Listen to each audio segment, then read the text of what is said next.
Hello, Omni Dogs and Omni Kittens. This is Omni Dogs Vault, live on a Saturday, Baturdays in the Batcave, where we don't really talk about Batman anymore. Tonight we're talking about Wonder Woman, right, Taylor? The Minister of Comics? Yeah, we do talk about Batman, but we're trying to expand this to other DC characters, and we really want to talk about Wonder Woman tonight, so we decided to invite Wonder Maddie from Near Mint Condition and Fangirls Assemble on. So thank you for joining us, Maddie. Thank you for having me. So I've heard that your favorite character is Donna Troy. Is that right? Yeah, I'd say it's pretty even with her and Wonder Woman. Okay. You know? Oh, okay. All right. I'm big on the Wonder family outside of like Cassie. I'm not a Cassie fan. I Okay. know that's sacrilegious, but What is it about her that rubs you the wrong way? I mean, she's not technically an Amazon. You know what I mean? Like I appreciate her gumption. I think it's great. What is she? Well, I guess it depends on what story you have, right? Yeah. But like, I mean, she's a Olympus related, right? Like to Zeus sometimes, but she's not like raised in the Amazon, Right. you know, unlike, you know, Artemis and Diana and Donna and like Grace Choi, right? So I don't know. But anyways, yeah. Actually, that reminds me, I should give out a shout out to Artemis in Red Hood and the Outlaws, because Artemis and Bizarro are the best thing to happen to Red Hood, like ever. Yeah, until they changed her art direction and made her look terrible. But yeah. And then they just dropped her out of the comic, and now it's Red or Red Hood Outlaw or whatever it is. It's That's not fine. as good as I stopped buying it anyways. So. Yeah. It's not as good as it was. So Maddie, Yeah. when did this even begin for you, loving Wonder Woman and the Wonder family so much? What was like the entry point into this for you? Well, actually, the only reason I got into comics at all, the only reason I'm here at all, is because of like the Wonder Woman movie. Wow. Because I read manga for a long time, but I did not get into comics until the Wonder Woman movie and Guardians of the Galaxy 2. So like I consumed comic related media, but not actual comics. So after this came out, I hyperfixated on her. That's the only way to be. Yeah. And I was like, I have to have everything. And so then through her, I kind of just got into DC and like Titans especially as well, but just like that was kind of my entry point. And then now I'm here and I have a whole comic book room and it's been a lot. So basically it's all because of the movie behind us. So I'm guessing the delay of Wonder Woman 84 is probably a big disappointment for you then. I don't know. I'm okay. I'm worried that I'm gonna watch it and I'm not gonna have that same feeling like I did the first one, because it really, you know, sparked something in me. So I'm worried it'll come out and I'll be like, oh, this was. What year did that come out? Was it 2017? I believe so. 2018 maybe.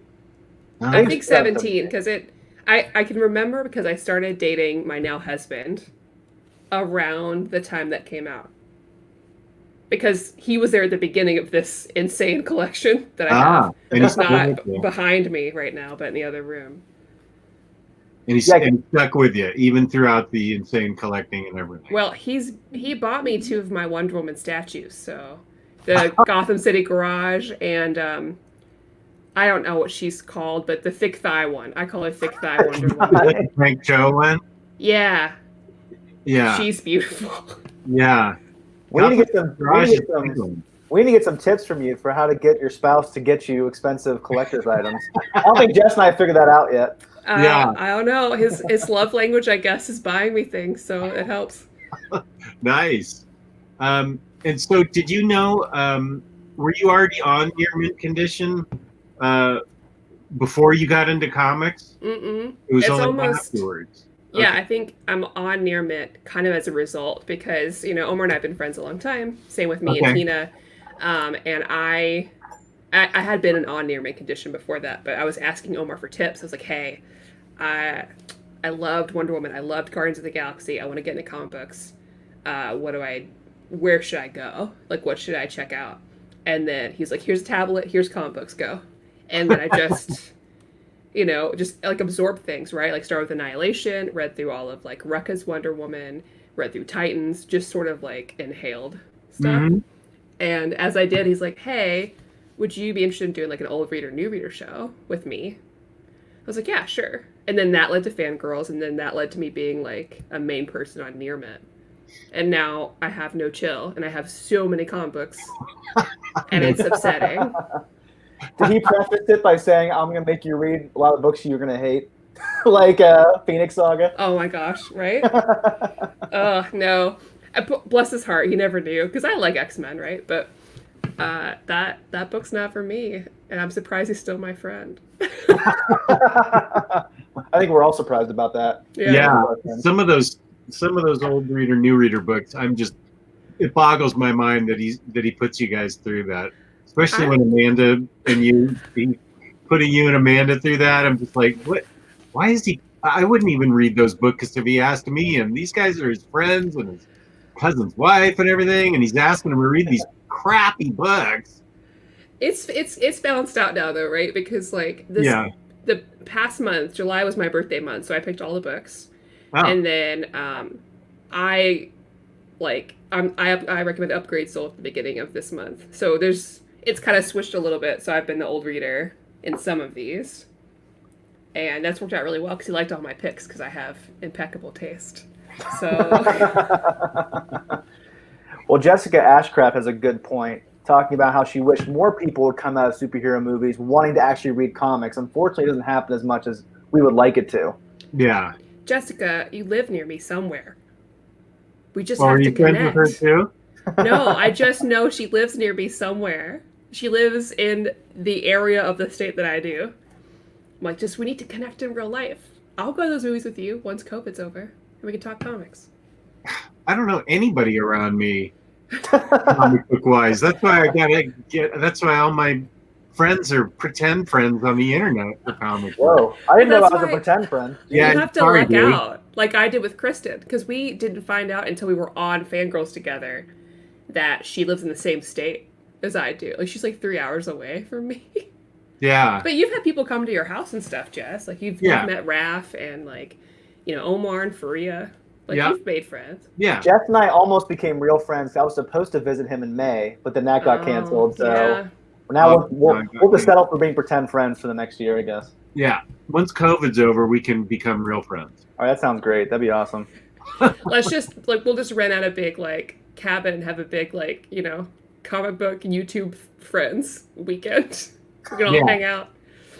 I always wish that Tyler Blunt and Jess could just live down the street from me and we could all play together. Yeah. It's adorable. Have little play dates. Go ride our bikes together down the street. Play dates. That would be awesome. I could just see Tyler and me bringing our action figures over to your house, and your wife gets all mad because you get all excited about these action figures. Sweetie, can I get this? Can I get this?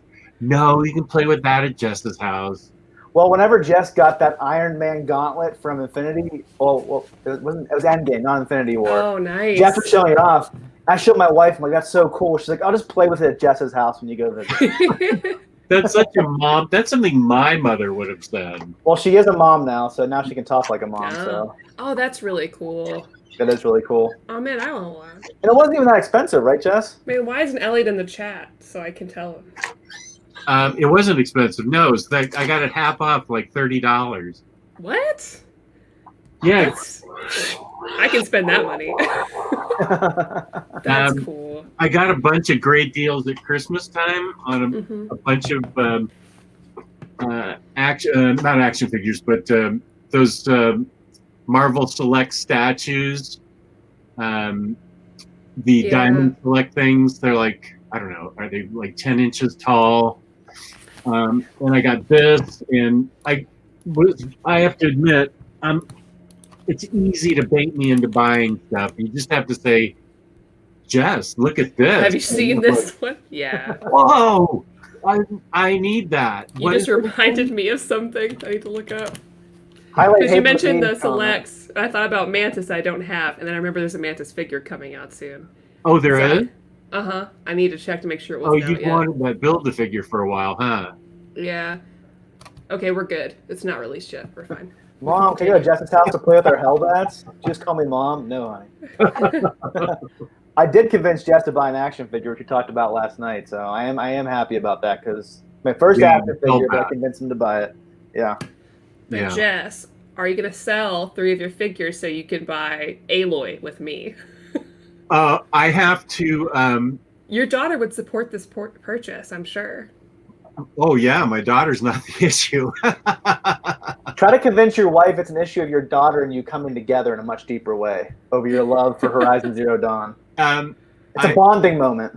Horizon Zero, Aloy is. I'd have to sell 3 sideshow statues to be able to get that. How expensive is it? It's $1,000. Oh my gosh! I'm gonna be paying this off for so long. Yeah, and then it's like $200 to have it shipped, right? Or something. Yeah, it's something ridiculous. Shipping's crazy. It's from Japan. Yeah, and I mean these things are, Aloy's gonna be this. I can't even fit it. It's 33 inches. And super detailed and heavy. Oh God! So detailed. Maybe Chad Omnidog will front you the money, Jess. He's usually pretty frugal. Usually not frugal with his money. Chad Omnidog. The biggest tightwad I've ever met. Dylan Byrne has a question for you specifically, Jess, do you know about the DC FanDome event? Have I told you about that? I just started hearing about that. It's on the 22nd of this month? Yes. It'll be about like DC movies. They announced the Rocksteady Suicide Squad game, the guy who did the Arkham. I'm excited about that. So that'd be really cool. Yeah. And I think they're also going to show footage for different shows, different trailers. They'll probably show a trailer for Suicide Squad, I'm assuming. So I think we'll probably get a lot of information about new movies coming out as well. So yeah, we need to get like a group chat going during then, so at least... That's a good idea. Because I feel like it'd be fun if we treated it like how my friends and I would treat E3. Where you have a group chat going or like a thread, and you're all just kind of like... Yeah. Sharing your thoughts the whole time. It's like watching a sporting event, Or even doing a video about it afterwards to kind of dissect all the stuff that was released. That'd be fun. Yeah. I mean, I agree with in. That. Yeah. I know I wasn't invited, but I'm inviting myself. Well, we're inviting you. We just came up with the idea. So. Yeah. It's your idea. You're not invited. Your own idea. It's okay. Good. We have 3 people. We'll do a live dissection of what DC does in its FanDome. And Zach has a question for us about the FanDome. Apparently, they're going to announce 2 new movies at this event, and he wants to know what our guesses for that would be. Black Adam's been announced, right? Like Shazam 2. Yes, I believe Black Adam has for a while. That's been on the slate for a very long time. They're still sticking with The Rock for that? Yeah, I'm not a big... I mean, I get the appeal to some extent. I'm just not a big Rock fan. Oh. Not for Black Adam. Or Kevin Hart. Like Kevin Hart, Rock, I don't get that infatuation that people have with those 2 guys. I just don't really get it. But we'll see. Yeah, I don't know. I can only hope that it would be Booster Gold, personally, of course. A Booster Gold movie? That's all I've ever wanted. With Dax Shepard, I swear that's my cast. That's my casting for it. I've said it before. I'm keeping to it. I don't think that Flash movie is going to happen because all that stuff going on with Ezra Miller and him going insane, choking his fan out. So I don't think that's going to happen. Yeah. They've been announcing that for years. I don't think it's going to happen. Oh yeah, let's not do that. I don't think it would sell well either. You already have a show. I don't think you need. Yeah. All I ask is that it's not Batman. I love Batman, but quit it. I wasn't a fan of Ezra Miller as the Flash in Justice League anyway, so I don't really want more of him. I think Aquaman 2. I don't know if have they announced that yet? They've announced it. Okay, have they? Yeah, they said they were going to. Because there's been all this talk about not having Amber Heard on it, right? Oh, right. So, because she's the one girl that they have that they can hashtag as opposed to the 50,000 men that they hashtag. Anytime you bring up, like, I know. the 50,000 men, and then they go, oh, what about Amber Heard? What about her? People always say that to me, like, but what about, like, yeah, exactly. Like, oh. You agree? Oh, shit! I have nowhere to go.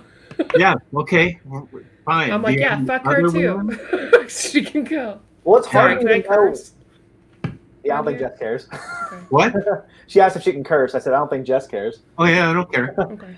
Whatever It's you hard to want. know what DC has announced because they will announce things and then back away from it and not release it. Marvel, whenever they say we're going to do it, they're at least going to do it, except for maybe the Inhumans, because they did it as a TV show rather than a movie, even though we wish they hadn't done it at all.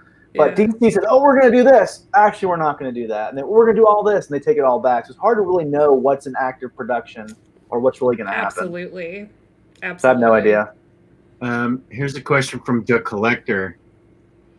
The answer is it's already in the house. It's hidden away in the unfinished part of the basement. Whenever Jess gets multiple packages in at once, he hides them in different parts of his basement and opens them at different times, just in case his wife walks in and doesn't see a big stack of packages. Just catch him with one. That's true. He has a lot of maniacal plans. Did you just look to the door, Jess, in case she was going to walk in and catch you saying that? Well, the door's closed, but I still whispered it just in case. It could go through the ceiling.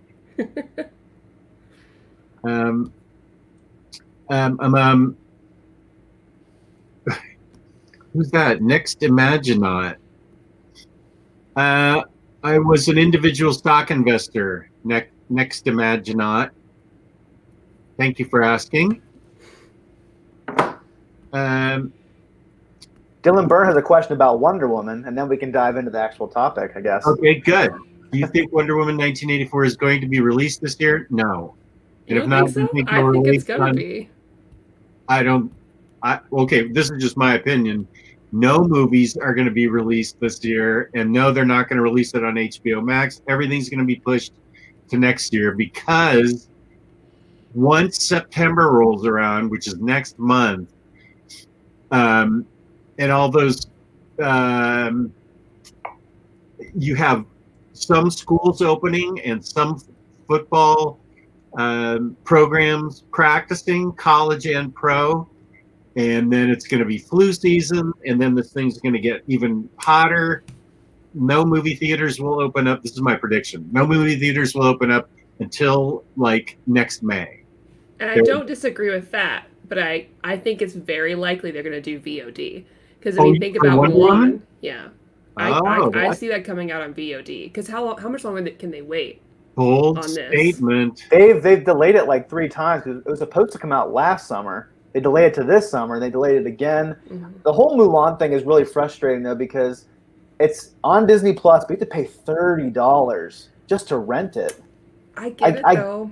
I get it. It's just hard whenever. I mean, I know it's like $30 to take you and your spouse or your date to the movies, get popcorn, and everything. But there's also that experience that you're having.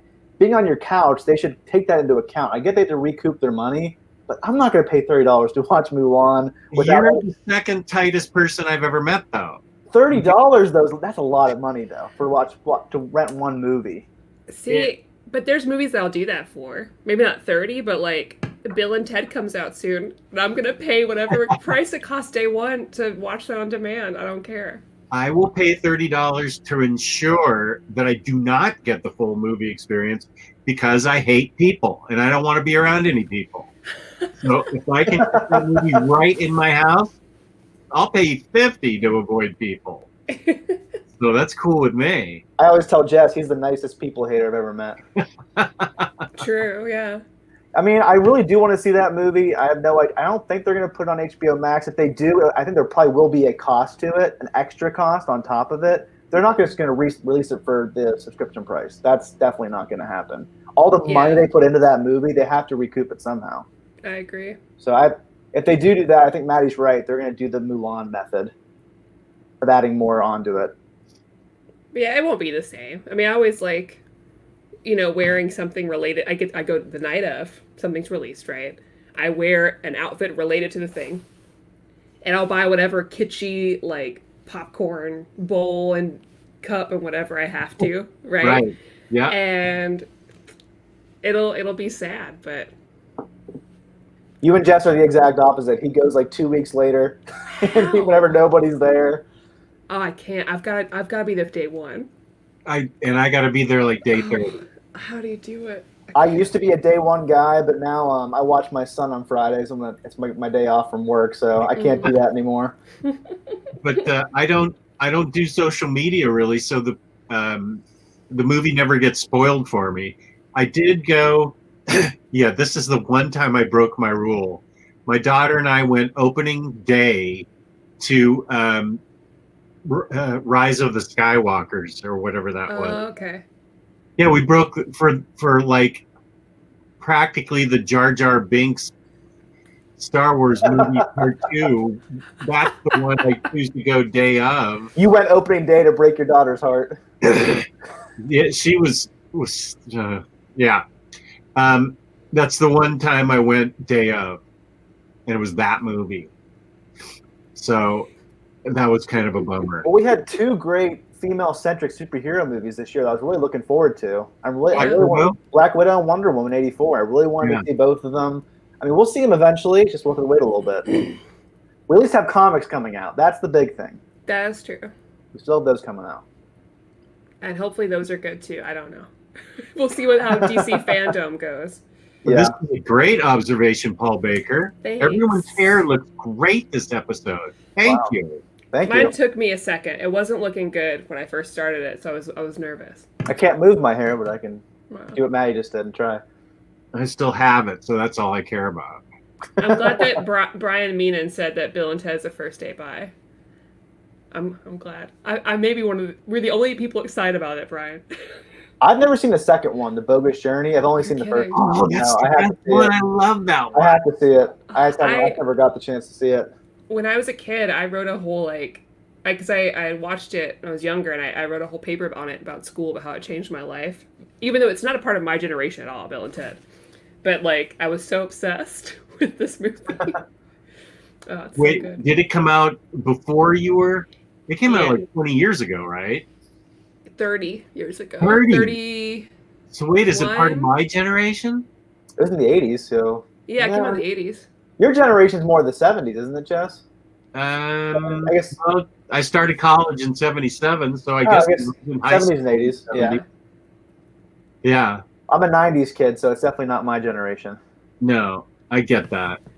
I can't wait for Bill and Ted. Yeah. Zach hasn't seen Bill and Ted. You need to see the first 2 movies. It's hilarious. Yeah, I hope it still, is good. I don't know. Yeah. I can't tell by the trailer. I can't tell if it's going to be good or not. I think it can go either way. Oh, it could be bad. But I'll be there. I think Keanu Reeves has had a real resurgence lately with the John Wick movies, so hopefully it continues over to this movie. For a while, he was making a lot of stinkers, so who knows? We'll see. Well, he's going to be in Cyberpunk, too. Oh, right. So, yeah, that video game. Yeah. Well, do we want to jump over to the topic? Sure. Talk about some Wonder Woman books. So we want to talk about some of our favorite Wonder Woman runs, and then after that, talk about what we think is the best for newcomers to this character.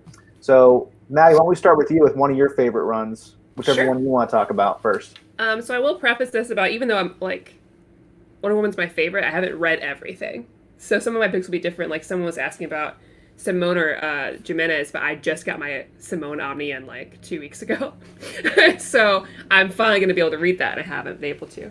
But for I missed the boat on that one. I didn't get it in time. Oh, I'm so sorry. For me, it would be Rucka. And I think it could go either way.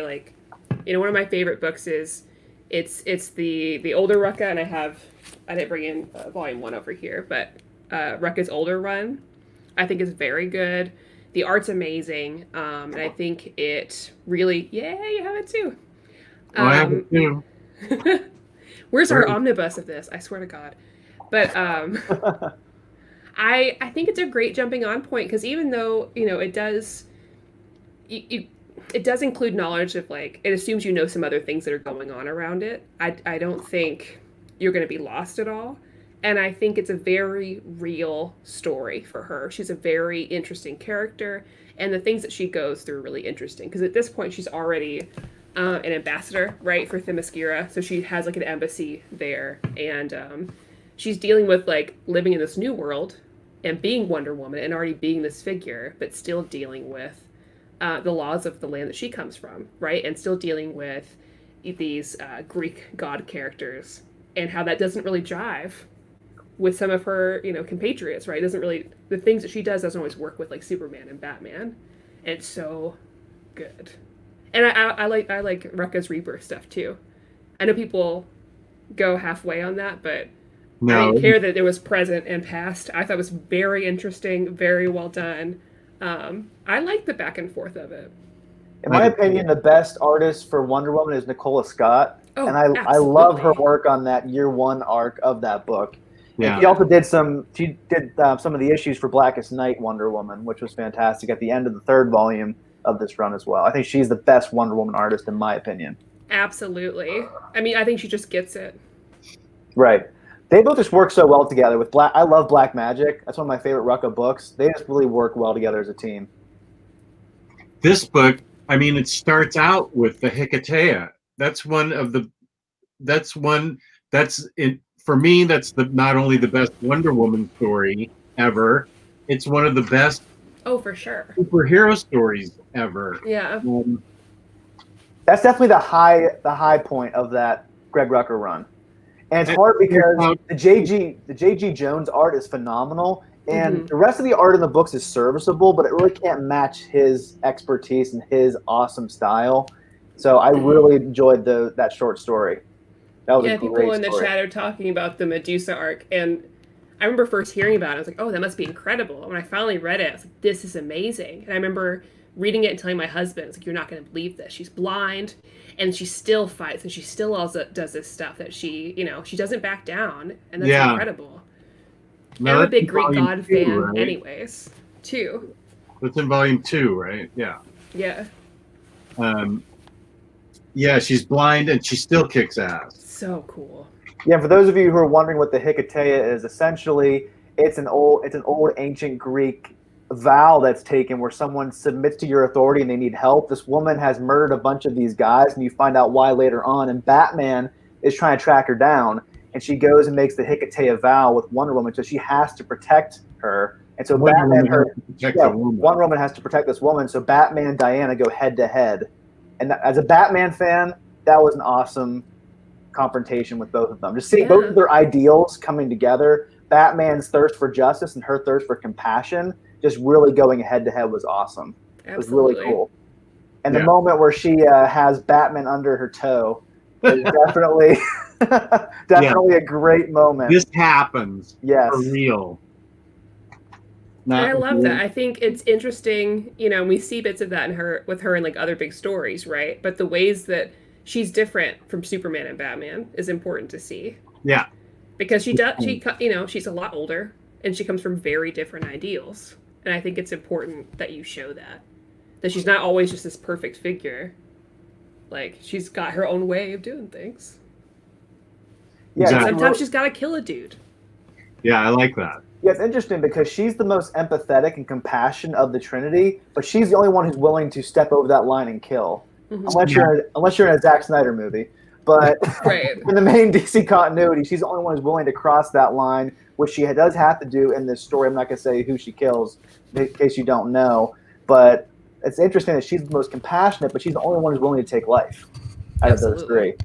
I think the one thing about this run that did kind of frustrate me is the end, the final volume, where it was really tied up in a lot of different DC events. Yeah. And it's really choppy at the end, like the Infinite Crisis and the OMAC project. Yeah. I have some working knowledge of those things, so I was fine. So that's the only reason why I hesitate to say this is good for beginners, because there is a lot of things you kind of have to know about the DC universe around it. So you might have to pull a Jets brag and just say, I guess that happened, and just move on. Yeah, this thing is packed full of that. I mean, it ends with Blackest Night tie-in, and you're right, it's got a ton. Volume 3 is not new reader friendly. This is also the cover. That's for sure. This is the cover that Taylor's wife wondered why she was naked on the... I was at work, and I just got that in, and she took a picture of it and said, what's going on in this book? I was like, don't worry about it. But I do think, like, if that's too much for anybody, you can absolutely jump in to Rucka Rebirth, as a lot of Rebirth stuff. I think Rebirth is a wonderful jumping on point for a lot of people.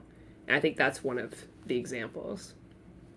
And especially because like her background is maybe not true, right? So that's kind of right. fun. And the thing about Rucka's run, I heard him do an interview recently where he said he wasn't allowed to finish his run the way he wanted to. He was essentially taken off the book. And so he is still mad 15 years later about that. He said he was still so upset they didn't let him finish that story. And even at the end of the last issue, it's like, end, question mark? It's like, well, that stinks. I feel so bad for him. Greg Rucka had a lot of unfortunate events while he worked at DC. They mistreated him a lot, and he definitely isn't shy about sharing about it. So Good. it's unfortunate that he had to go through a lot of that stuff. He's one of the best writers in the history of comics, so it's sad that he was treated that way. But overall, I really did enjoy this run. Everyone at least needs to read the Hikatea. That's a standalone story. It's getting a deluxe hardcover coming out soon, so you can at least get that. Because this is the deluxe that I got 15 years ago or whenever I got it, and it went out of print, but I think this is standard size. Now I can't tell what's standard size anymore. Yeah, it is standard size, this Hikatea. So if they come out with an oversized Hikatea, I won't upgrade, but that's the way to enjoy this story. And as we said, the I'll Hikatea definitely double dip. The Hikatea is definitely included in this for everybody who was curious, just to make sure. So right. If you have it in here, you don't have to get it, but the J.G. Jones artwork is definitely worthy of an oversized format, that's for sure. And Canadian Invincible, I think we all agree, yes. The Hikatea Deluxe is a good place to jump on. If you already have the Rucka run, you can just read the Hikatea in that. It's the first story. But I would just stick to the first 2 volumes, unless you know a lot about Wonder Woman and DC events. That's for volume 3 is all over the place with events and stuff. So you definitely need to know about Infinite Crisis, the OMAC Project, and Blackest Nights to really enjoy it fully. At least look it up on Wikipedia or watch some YouTube videos. Yeah. So you don't have to buy those, but at least have some background knowledge. Any comic story and videos. Like when I first started out, well, 1, that helped me get into comics, and 2, that's always helped me fill in some holes I don't understand. I'm like, okay, do I want to read this right now, or can I even buy it? No? Okay, let's go watch Comic Story and come back. Well, Jess, someone's asking about the Gail Simone omnibus, and you're the only one who's read that out of the 3 of us. Do you want to talk about that for a little bit? Sure.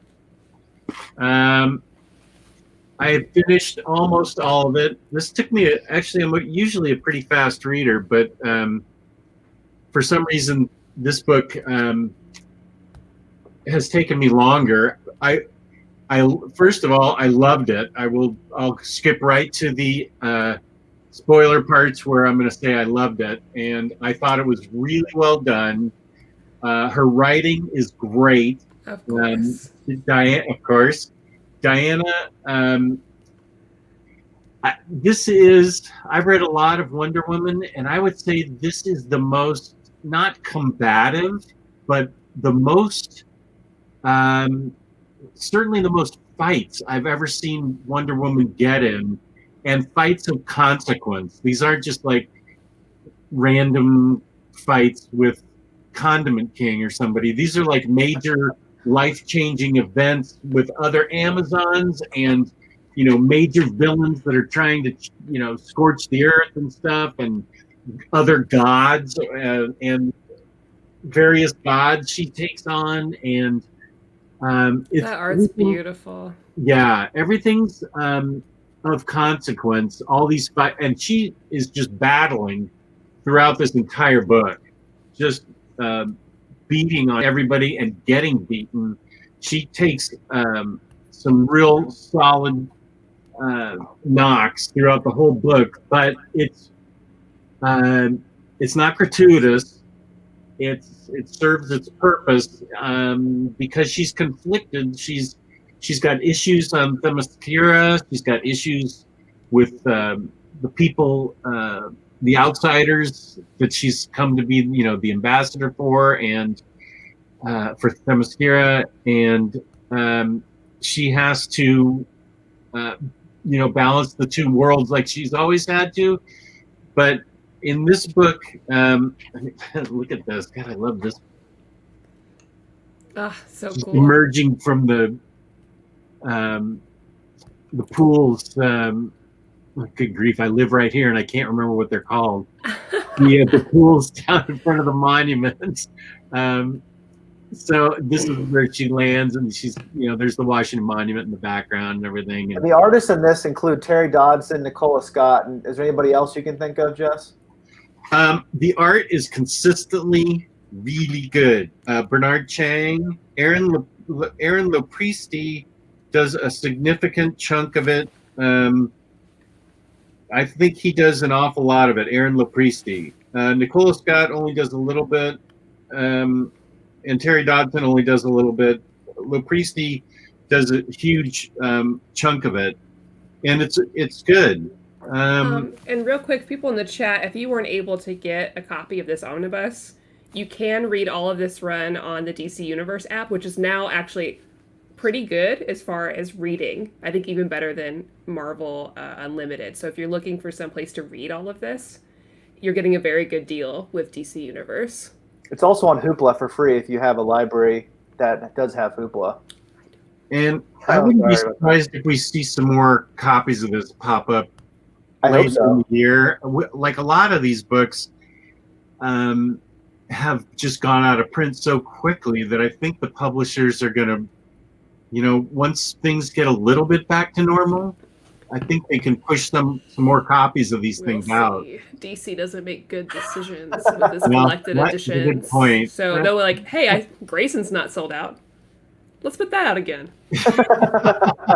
Okay. That is a good point. I guess Omni came out like right when the whole COVID shutdown was happening as well. Yeah. I think a lot of people just picked it up and it was like gone, unfortunately. Because Omni sales have been so big. Like, everyone's just buying shit out this whole all year. the collected edition sales. IST said this is the most we've ever been selling in the history of our company, essentially. Yeah, everybody's at home reading, which I can't get mad at that. That's what we want. I think the Jimenez run is popular because of the art, but as I like to say, as a writer, Jimenez is a good artist. And Gail Simone is a top-notch writer. So I would pick the Simone book over the Jimenez one if I had to pick, because I don't think the Jimenez book is particularly well written. It's beautiful to look at, if that's what you want to do. I've never been disappointed by DC, with nobody ever. As a DC fan first, I will say that I am constantly disappointed and heartbroken by DC. They really don't want me to keep reading.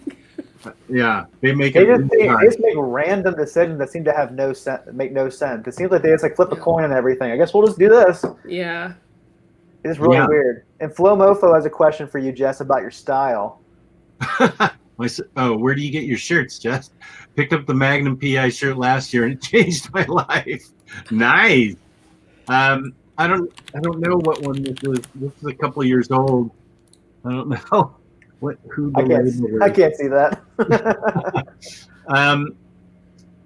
I don't know. This one's actually a little bit old, so I don't know. This might be Territory Ahead. Jess, have you ever looked into those button-up shirts from Box Lunch, the store? No. It's I need to send you a link because they have a bunch of geeky stuff, but nice button-up shirts that you would like, and they have them for everything, like Jurassic Park, Batman. They've got a bunch of stuff. You need those. Oh. I saw one of it's a Hawaiian shirt and it's got Batman surfing and the Joker surfing, and it's so you. I totally want it. Yeah. I don't even need to see it. I just know I want it. You know what Jess is ordering after tonight? Yeah, send me that link. That sounds great. And Jess, people are probably also going to be wondering about the George Perez run. What do you think about the Perez run? I read that in singles when it came out, and I think that it's very. I don't know how. First of all, George Perez is amazing. He is a good writer and a good artist. He's great at both. But I don't know how well that run has aged. I feel like it was very of its time, whereas for that particular time period. Now, somebody who loves that run will totally disagree with me. So I think that one feels like it's more a matter of taste. Maddie, have you read that? No, I own a couple of copies, but I haven't got into them yet. Okay. It's one of those I'll save for a rainy day. And Tavon Lawrence is really impressed by Maddie's use of the Speed Force while typing. I feel really bad because I keep like my mic, because I have like a mic like this. Oh. And it's right next to my keyboard, and my keyboard is so loud. And so I can't unless I always forget to like mute it first, and I'm just like, shh, it's so loud. She's like Jim Carrey and Bruce Almighty when he's typing all the prayers. Usually, if I'm doing that, I'm buying something live on the show. So well, that's good to know. Not this time. I was looking at those shirts to send that Jess. Oh, thank you. Yeah, I think Jessica says what I was trying to say. There's so much there. Definitely a must-read for diehard Wonder Woman fan, but it takes a while. There's a lot. He is wordy, George Perez. So that is the old school style, though. Just Yeah. a lot of words because they're paid by the word in some cases, so it makes sense why they did that. It's just a lot of old school comics. It's just like, man, there's a lot of word bubbles here and a lot of thought bubbles and panel descriptions. And honestly, she's the only one I would do that for. You know, I wouldn't go through that for a lot of characters, but I would do that for her. right. Got it. She's my wife. Nice. Your comic book wife. Yeah. Yeah. I've got my Wonder Woman jacket on. Got my Themyscira Finishing School shirt on. You know, Oh wait, let's see. Let me. It's cute. Oh, Nice. And then this is the Wonder Woman jacket that Hot Topic did. Oh, cool. Oh. Cool. I believe there are 3 Perez Omni Streakazoid. He was asking about There that. are 3. Okay. I think the run that I really enjoyed the most that I read recently, and I think it's a great jumping on point, is Brian Azzarello's New 52 run. It's definitely a new take on the character. Her origin has changed up. She's no longer a child made of clay. She is a child of a certain Greek god. I don't want to spoil for anyone who hasn't read it. I think we can all probably figure out who it is. But this this Cliff Chang art is unbelievably good. Yeah. I think it takes a bit to get used to for some people. Because the art's very, very good, but it's definitely different. It's a definitely different style, and it does take some getting used to. I definitely loved this New 52 run. It's like one continuous long story. You can't just jump in on issue 25 and just on a new run. It's all just one continual story. I don't think I've ever seen anything like this in any mainstream comic before. It's one like just continuous story with no side quests or anything. Especially in New 52. Right. It's hard to find. Right. Usually it's broken up into smaller arcs where you can jump on at any point. You definitely can't do that in this book. You have to read every single issue. And I just really enjoyed this story and just seeing – I think my one complaint about this is that sometimes Diana doesn't really get the spotlight at times and the other side characters are more in the forefront. I think towards the end of the run, you kind of get at her motivations and why she does what she does. That was my one complaint about the series, but it is phenomenal. A lot of great action scenes, her fighting against Hades, Poseidon, all other different Greek gods on her side. Again, the Cliff Chang artwork is just breathtaking. It's unbelievably good. I think this is the best starting point for anyone who's never read a Wonder Woman book. You don't have to know anything about this because, again, it's New 52, so it's a reboot. It's a hard reboot of the series. So I think everyone should get these. I have the 6 trades. The absolutes that Jess has, their imprints. Have you ever considered upgrading? Because I have the trades. And I've thought of upgrading to the absolute. The absolutes are prettier than the omnibus, but the omnibus is cheaper, technically. Right. And I have yet to make a decision, and I also hate that it doesn't contain the entire New 52 run. Okay. Even though it's, obviously a different, Fletcher, right? Does it. It irks me to know that if I upgraded, right, I'd have 3 trades on their own. And they'd be orphaned? That's the only reason I haven't. I bought these at half-price books for a really good price a couple weeks ago. So wow! So this is recent. Yeah, I just picked them up 3 weeks ago. So I'm just gonna keep those. Yeah. So this show, we set this show, and I'm like, I need to get a bunch of Wonder Woman books, and it gave me the excuse to justify my purchases, which Jess knows. Jess knows I love to do that. So Same. That's a really good price at half-price books. So I'm happy with these trades. The absolutes are nice and they're awesome, but it's just so expensive. $150 to get each of them. Let me get both of them. They're $72.50 each on IST. I mean, I'm not saying it's not worth it. It's just a lot of money to shell out for one series. For sure. Right. And I don't have an absolute shelf. which is Okay. for me to figure out when I move. But I don't have a shelf that fits the height of absolutes, so my poor Swamp Thing's just like. And I love absolutes. I have them right here. I have my Black Mirror. I have my New Frontier. So World's Greatest Superheroes. Oh, by the way, World's Greatest Superheroes has a fantastic Wonder Woman story by Paul Dini. Have you ever read that, Maddie? No. That's an Omni that's an absolute that everyone should own. Okay. It's like a Superman story, Batman story, Justice League story, Wonder Woman story, all by Paul Dini with Alex Ross art. So everyone needs to own that. What's it called again? World's Greatest Superheroes, and it's actually not that expensive for an absolute. I think it's less than $100 retail. Ooh, I think it's $75 retail. Yeah, and Maddie, it's also wider than most absolutes too, because it came out in a magazine format. Yeah, it came out in magazine format. That's a great book. Jess and I just reviewed that when we did an Alex Ross spotlight last month. Okay, so it's not IST. Let me Oh, it's not? No. Wow, I ordered that IST 2 months ago. It must be gone. Wow. Look at some of this art. Jess, maybe we sold it out after our show. Here's some Wonder Woman art that's just breathtaking. Oh, I love that Alex Ross art. Yeah. Yeah, Maddie, that's definitely an absolute that every DC fan must own. If you had to get one Alex Ross absolute, it would be that one, in my opinion. I can buy it from Target. That's weird. I'm surprised IST doesn't have it. They did have it a while ago. Maybe Cheap Graphic Novels has it. Oh, yeah. Let me check there. I'll pick it up. That's beautiful. I'm in. Done. It's called Wonder Woman Spirit of Truth. Someone let us know in the chat. That was a great story. All of them are great stories. There's not a bad one in the bunch. Sorry, guys. I know you can hear my typing. Oh, you're fine. That's fine. I think that might be my favorite Wonder Woman story that I've read. Just like a great standalone story, and it really shows you what Wonder Woman is all about and just her compassionate attitude for those who are suffering, her empathetic ability to really relate to anybody, no matter who they are or where they're from. It's just a great story that really shows off why Diana is such a great character. It looks like Cheap Graphic Novels does have it. All right, cool. I'm glad you can get it. By the way, are you guys picking up the Wonder Woman, The Last True Hero trade, book 1 that's on IST? I bought that. I haven't got it yet, though. It's 50% off. Sorry, I should I bring it up? What's that? Thought I'd bring it up while I'm looking at it. Yeah. No, I ordered it. I ordered a bunch. This was a extremely heavy Wonder Woman month. August was, because I think when the movie was originally going to come out. So there's a lot of Wonder Woman on sale this whole month. Yeah, Maddie, everyone's saying that Absolute is on IST, and I just found it. It is on there.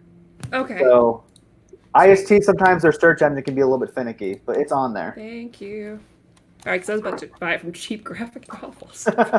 It's only $43.50, so it's pretty cheap for an absolute. Oh, I'm in. And this was out of print for a long time, so that's great that it got reprinted. I also love Wonder Woman's treatment in New Frontier by Darwin Cook. I love how he draws her. It's a huge Amazonian woman, and famously, DC actually hated that design, and they wanted her to be more slender and to kind of be the more DC model. But I just really love how she's like a big warrior. I really love how she's taller than everybody. That was cool. Yeah. Right, she's taller than Superman. I always get upset if I don't feel like she's like filled out correctly. Like same with any Amazon. I just don't think it's appropriate. Like I understand that a lot of characters are drawn similar. I think it's a problem with men in DC as well, where they're all the same body type, and it's one of my biggest issues. Like, well, no, they all use muscles differently. Therefore, they should all be drawn differently to reflect the muscles that they use most, right? So Diana should be a like muscular lady. That makes sense. Yeah. Flash should be thin and lean. Right. Right? You know, it just like there should be the differences. Yeah, I don't like that Bruce and Clark look exactly the same. I agree. It's funny when they brought that up, right? In Rebirth, when they did like the double date. Oh right, with Tom King. Yeah, that's one of my favorite Batman stories of all time. Good. And Mine Superman. Too.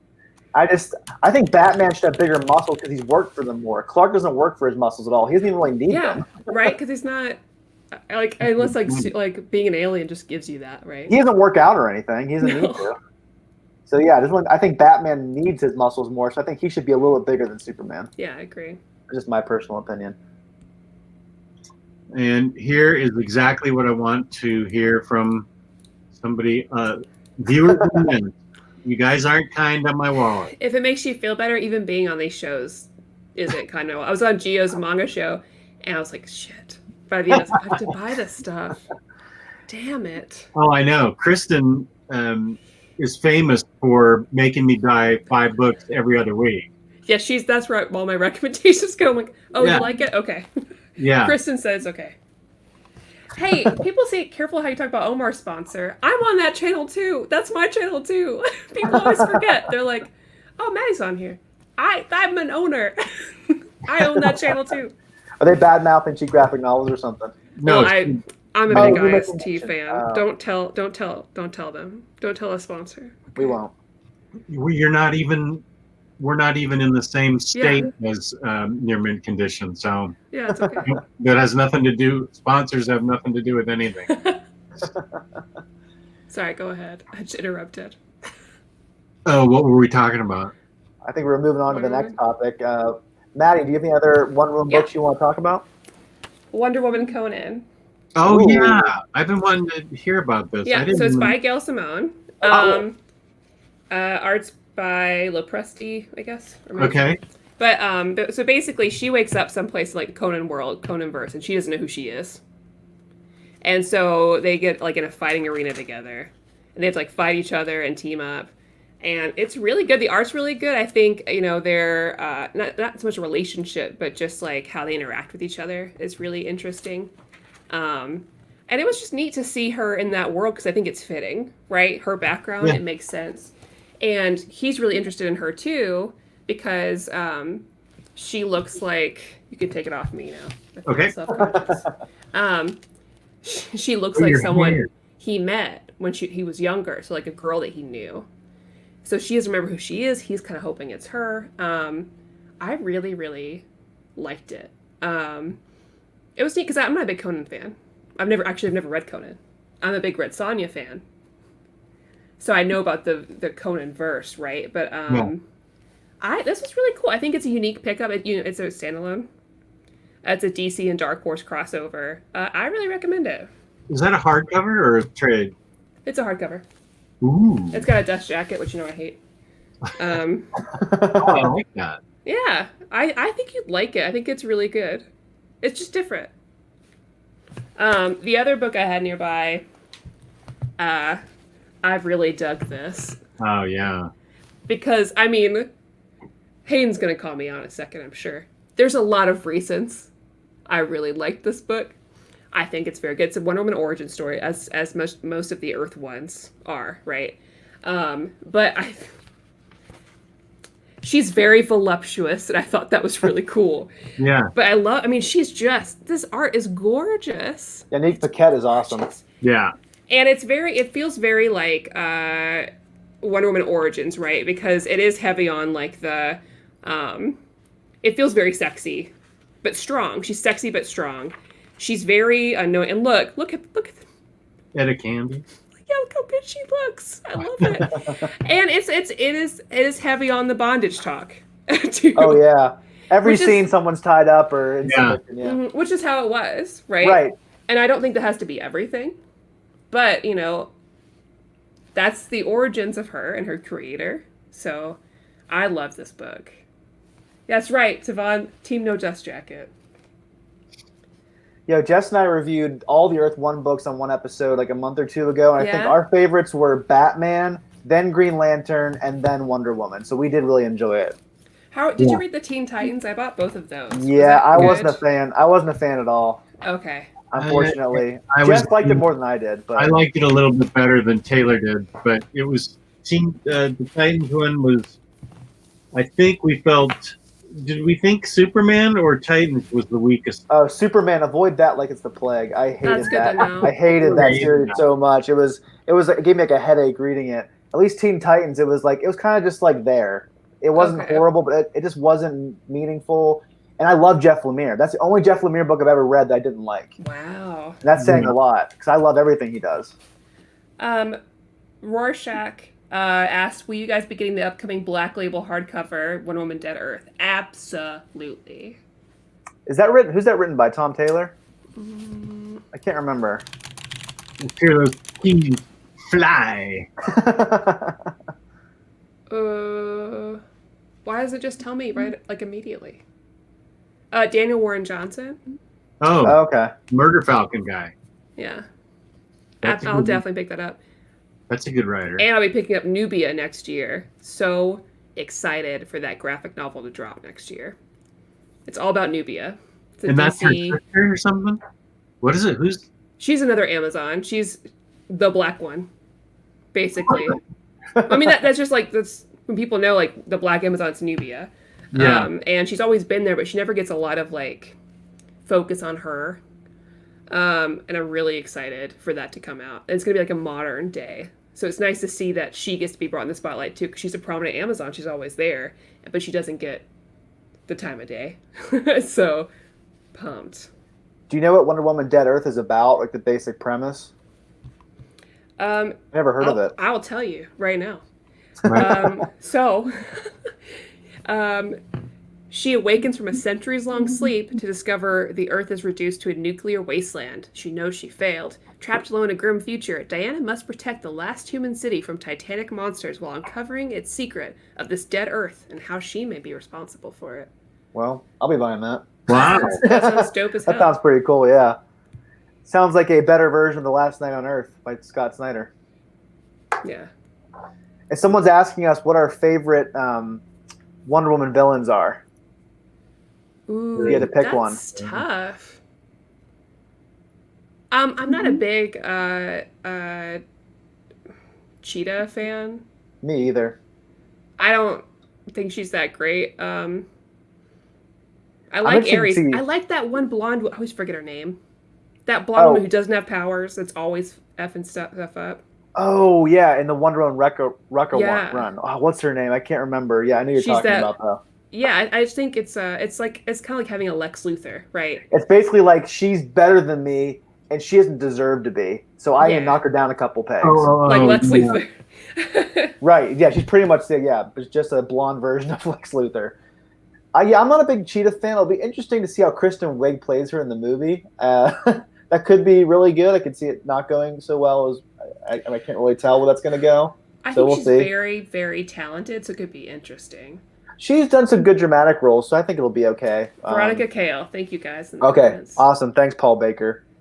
I Trying to like think really about- like Dr. Psycho, which I agree. I think Dr. Psycho does some. He is so. I love him in the Harley Quinn anime. Harley I Quinn know. is where He's Dr. hilarious. Psycho shines. And he So has good. he has that confrontation with Wonder Woman in the first episode that gets him in a lot of trouble. The Yeah. only word they bleed. Yeah. Cersei, Jesse mentions. If any of you guys in the chat play board games, there's a new Wonder Woman board game that came out. It's pretty widely released, so you can get it like Target. And you play as like one of 5 Amazons against like Cersei, Ares, or Cheetah. And it's a really good board game. It has Jenny Frison art on it, and really recommend it. Jenny Frison did the covers for the Rucka Rebirth run, right? Yeah, she's my Okay. girl. Yeah, she's really good. So She's good. awesome. I feel like we've talked about everything that I brought to the table except for this book, and I know Taylor read it also. I just finished it today. I own it, but I haven't read it. Right. Okay. The sad thing about this story that I want to preface is that this series will not be finished.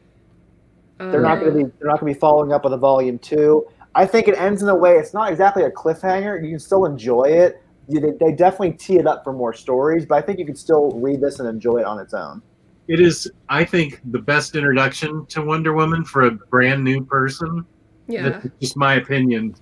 For somebody that knows nothing about Wonder Woman, Look at this art. Oh, that's really cute. Yeah, it does have cute art. And it's got wonderful characters.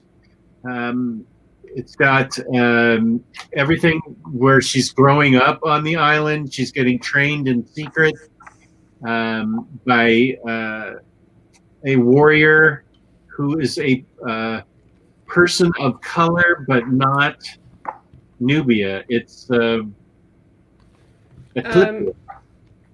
Paul mentioned a couple people whose names I forgot, so thank you, Paul. Is Antiope, and Philippus. Who were in the board game too. Okay. Philippus, I believe, trains her in secret till like she grows up. She ends up going to Steve Trevor lands on Themyscira, and the one person that really shines in this is Etta Candy. Oh yeah, because she's a big singer and she is full of personality and life, and she's a big singer with a fun sort of big band era type music, and Wonder Woman Diana has a nemesis in this book that is pretty evil, pretty freaking evil, but Etta is just great in this. They end up going over to Europe in World War II, and that's where her Wonder Woman's enemy is flourishing by creating all these undead soldiers. the Duke of Deception is his name. Right. Okay, the Duke of Deception. And Streakazoid, this is called The Legend of Wonder Woman, Volume 1 Origins. Yeah. Yeah, I really enjoyed the story as well. The art is fantastic. It's a wife and husband duo. The wife does the writing and the husband does the art. I never heard of them before this book, but it's phenomenal. It almost seems like it's like a DC young adult line, kind of similar to like Superman Smashes the Klan. What's the Green Lantern book you just read, Jess? Legacy. Yeah, it seems like it really falls in line So with good. those kind of books. I think it's great for kids of all age, too. This is a great place for any young child who wants to get into comics to read, too. It's not just for adults, because a lot of the books that we just listed off are all for adults, besides this one, I would say. Yeah. But this one, yeah, it's a great all ages type book, but it's still incredibly interesting story and great art. And it's just really sad. I was really excited for the follow-up, because they really tee up some exciting stuff, and it's sad that's not going to happen. So, unfortunately, but I still think you can enjoy this book without having extra books coming after it. It's not like it ends on a cliffhanger. No, it wasn't like The Fix, which Jess and I reviewed last night. 2 years ago, it ended on a cliffhanger. We're still waiting for more to come out. I mean, story of a comic book or manga fan, really. It's just getting invested in things that just end. And Hayden McGee asked if anyone's read Wonder Woman 77. I've never even heard of it. Whoop. Wake up, Jess. Okay, here we go. Does that have what's her name as Wonder Woman? The Linda. Yeah, it's Carter? like the show. Yeah. Oh, okay. And Jess, back in the day, did you ever read the depowered Wonder Woman by Oh, the Danny Diana Prince. O'Neill? Yeah, the Danny O'Neill run.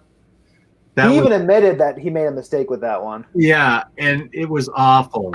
I became a spy in a white suit, and I've said this before, and I apologize to the family of Mike Sikowski. I'm sure he was a wonderful guy.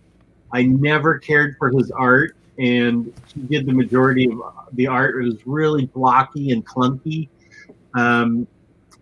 And I think that's an Omni that should still be in print if you want to look at it. Diana Prince.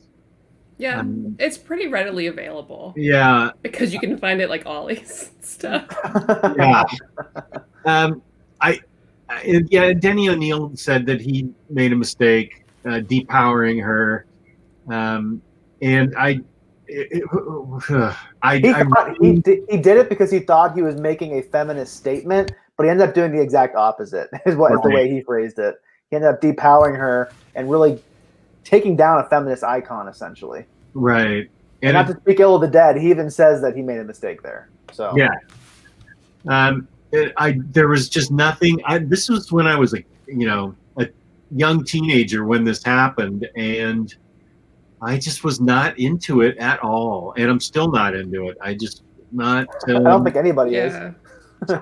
Yeah, that was an odd choice to put in omnibus form, I think.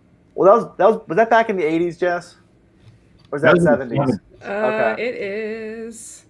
early 70s. Because back in the Yeah. 70s and 80s, they were starting to do more like Well, gritty, actually, like it street says level heroes. late 1960s is when she leaves her superpowers and Oh becomes wow. this Okay. ultra mod, globe-trotting secret agent. Why would she ever? Doesn't make any sense. Yeah, someone said it was Grayson before Grayson. Oh, Psycho Cleveland Yeah. here. Oh, Hey, Michael, where how's it you going, been? buddy? You still Swiftering your walls, buddy? What happened? He was asking us on a show if he would be allowed to Swiffer his walls, if that would go well. We said yeah, and he said his house looks great. So Okay. that's what you never know what to expect from Cycle when he shows up. But you know it'll be an event. Oh, for sure.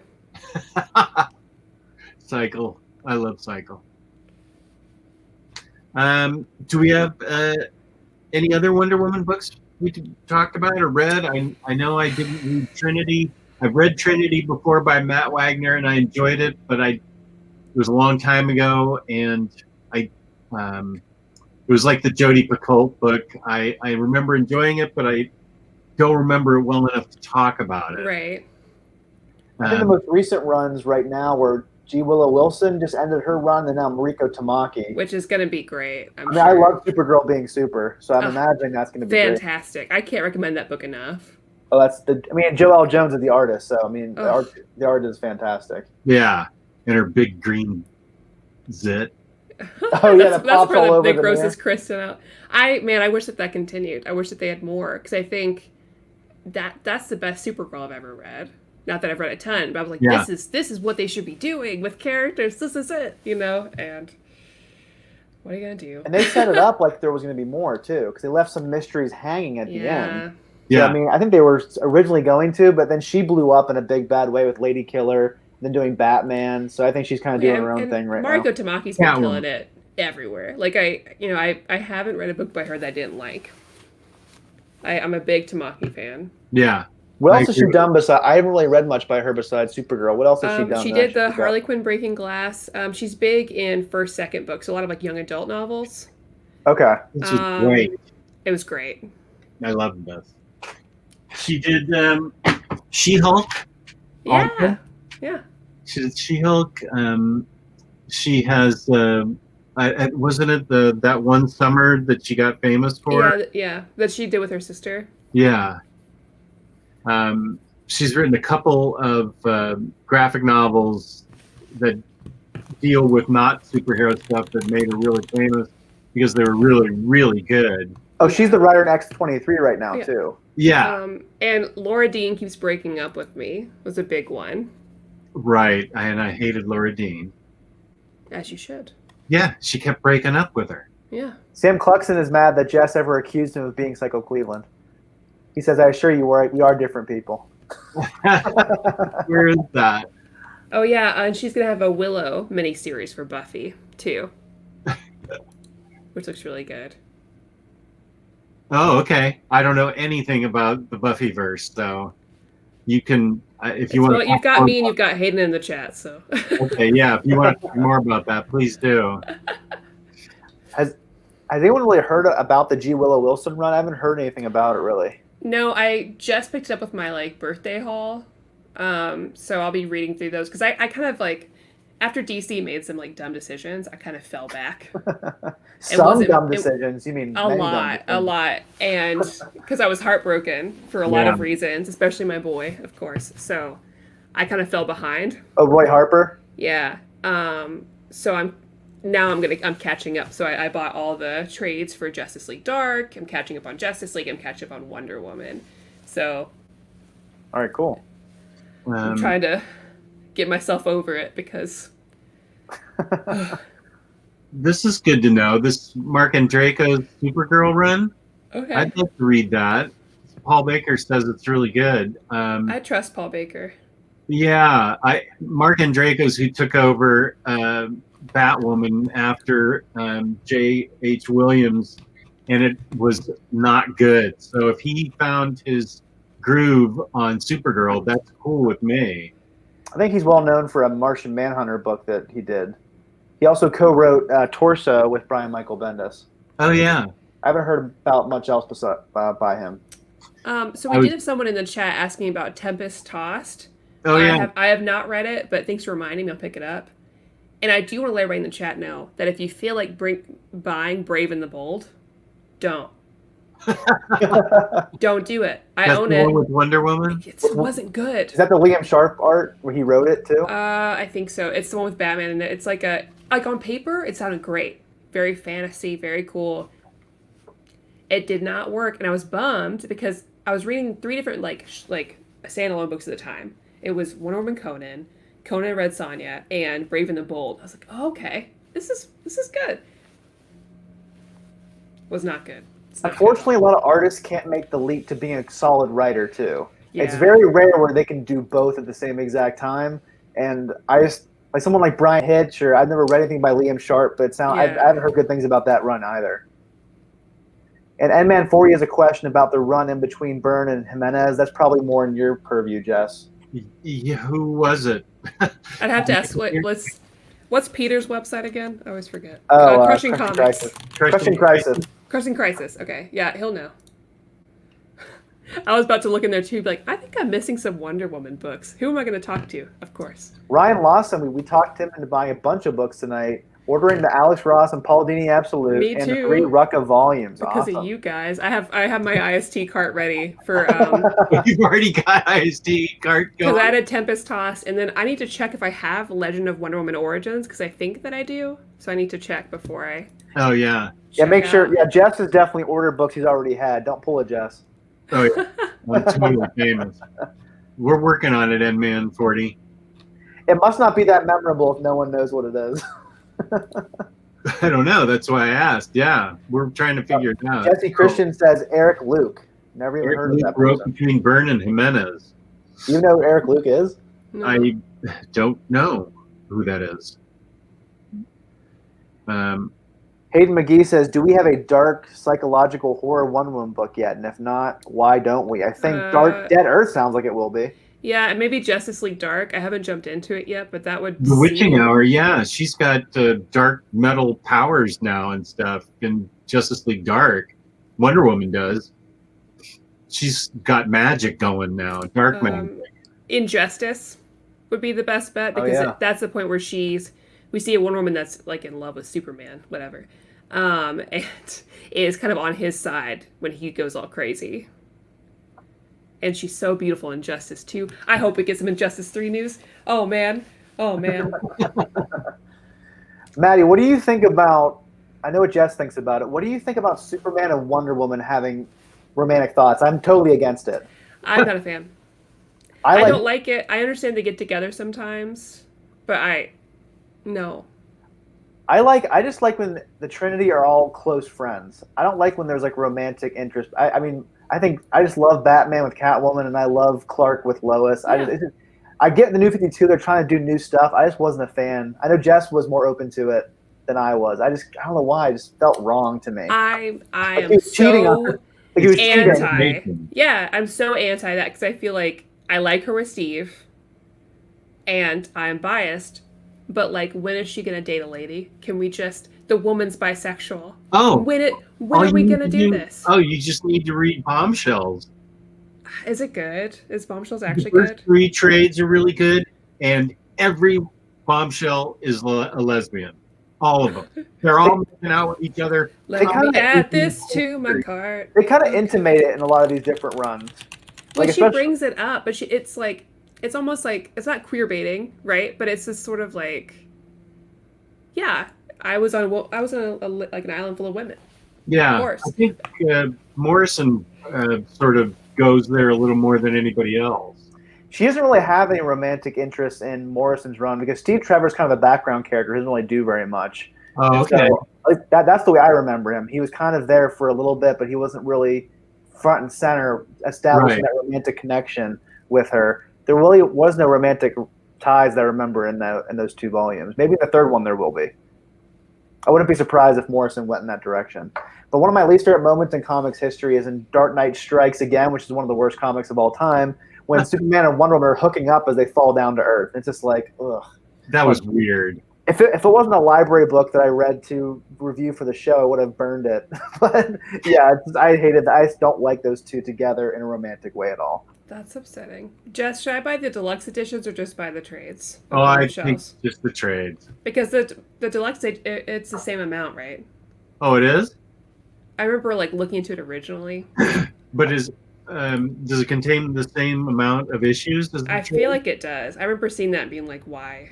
Oh, well then you can go for it. I just felt like I think there's 5 or 6 volumes, and it was all interesting for the first 3 Okay. bombshells. I was like, oh, okay, because they keep excuse me, they have it's during World War II, and they have the European theater bombshells, and then they have like Batwoman and her group of Batgirls back on the home front, and so that was interesting in the very beginning, but then they brought in Joker's daughter, and I don't know, I sort of wasn't feeling her that much, and I felt like by trades 4 and 5 that I was like, I want this war to be over. I want them coming back.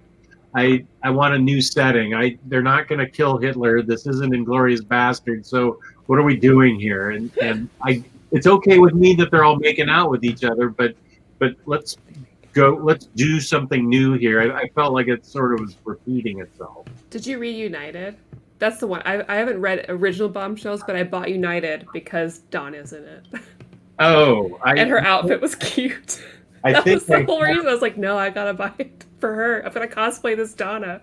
No one will know who it is because no one ever knows when I cosplay Donna who it is. Jessica Ashcraft wants a Bombshells Fangirls Assemble episode, please. I'll do it, but I don't think Kristen will like it. Oh, really? Kristen's not a DC person. No. She hates Superman. She does, and I want to change that because I too hated Superman, and now I love Superman. I never hated him. I didn't think he was that interesting until this past year, and I've read a lot of great Superman books. If you don't like Superman, you have to read Secret Identity by Kurt Busiek, and you will change your mind. That is the best Superman book of all time. And if she hates Batman, that's gonna hurt. She likes Batman. All right, good. Everyone has to like Batman to some degree. All right, good. Well, I'm going to buy Bombshells then. And Hayden said Don Troy's Japanese American in Bombshells. Yeah. That's cool. And Jess has a cool Bombshell Wonder Woman statue, don't you, Jess? No, that's the one Bombshell I don't own is Wonder Woman. I thought I remember you having one where she's leaning up against a motorcycle or something. Well, that's the garage. I've got that one. Garage. Okay. You have that too, Maddie? Yeah, of course. Yeah. I mean, I can show what that looks like. I took pictures of everything. Oh, did you have those ready to go, Jess? I do not. Oh, you don't? Oh, okay. I said I was going to, and then as I set up the lighting for this, I'm like, oh, I was supposed to put up those all in a folder and get a slideshow, and I didn't do it. Oh man, Hayden doesn't like Superman either. I see. All it took was them to show me that Superman's a family man, like a dad. And I was done. Wow. That's all I needed. I was like, no, I love it. Superman is like the best Superman. He's so good. He's such a good dad. That's all I needed. All you need to read, you need to read Secret Identity by Busiek, Secret Origins by Jeff Johns, and Birthright by Wade, and I think your mind will be changed. Those are all 3 excellent books. They're great, but you're not changing Kristen's mind, I don't think, on it. I don't even think she wants to waste any of her time on him. I'd rather suggest other books to Kristen, but one day I'll get her into some DC stuff. At least Wonder Woman. If I can just get her into Wonder Woman. If we could, the both of us could low key sort of. We could sneak it in there. Yeah. If you had to recommend one Wonder Woman series to her, what would it be? Rucka. Or Gail Simone. I haven't read Gail Simone yet, and she likes Gail. So. What's the most indie version of Wonder Woman you can think of? Version art. Yeah, she might like that one then. Maybe this Tempest Tossed because it's a. Oh yeah. Yeah, it's a YA book. Superman for All Seasons. That's also fantastic. Mm-hmm, that's a great story. I got that and Secret Identity off of Hamilton Books for $6.95 each, and Secret Identity is out of print. I checked it once and it was there. The next day it was gone after I ordered it. I didn't want. Oh, you have it. Jess usually has everything, so. I just got it. I haven't read it yet, but I just got it. It looks great. it's a young. I'm going to do a video on all these young adult DC young adult books because I think there's some of the best stuff out there. Oh, and this is Leila Del Duca art. It's really good. Oh, I put it in my cart, so. Yeah, I think this is something that you'll dig because it looks good and it's got a good writer too. Jessica, I'll try to push bombshells on Kristen's for you. Ooh, Oh, Kristen's in the chat now. We know you've read DC books. I'm just saying, I don't know if you'd like bombshells. But Kristen, we've been asked to read bombshells together because apparently they gay. So They way gay. I'm in.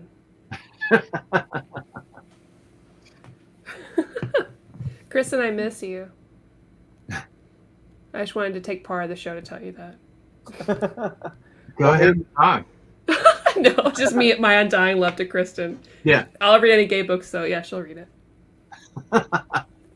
Unless Superman's in it. If Superman was gay, maybe. Yeah, that's what we need, a gay Superman story. Yeah. Then she'd read it. Hayden McGee, they're trying to turn you into a Superman fan, Kristen. Run. Apparently she's not going to change her mind, so I won't even try.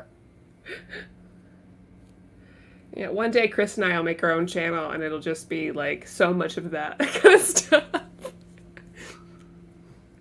You guys won't even be ready.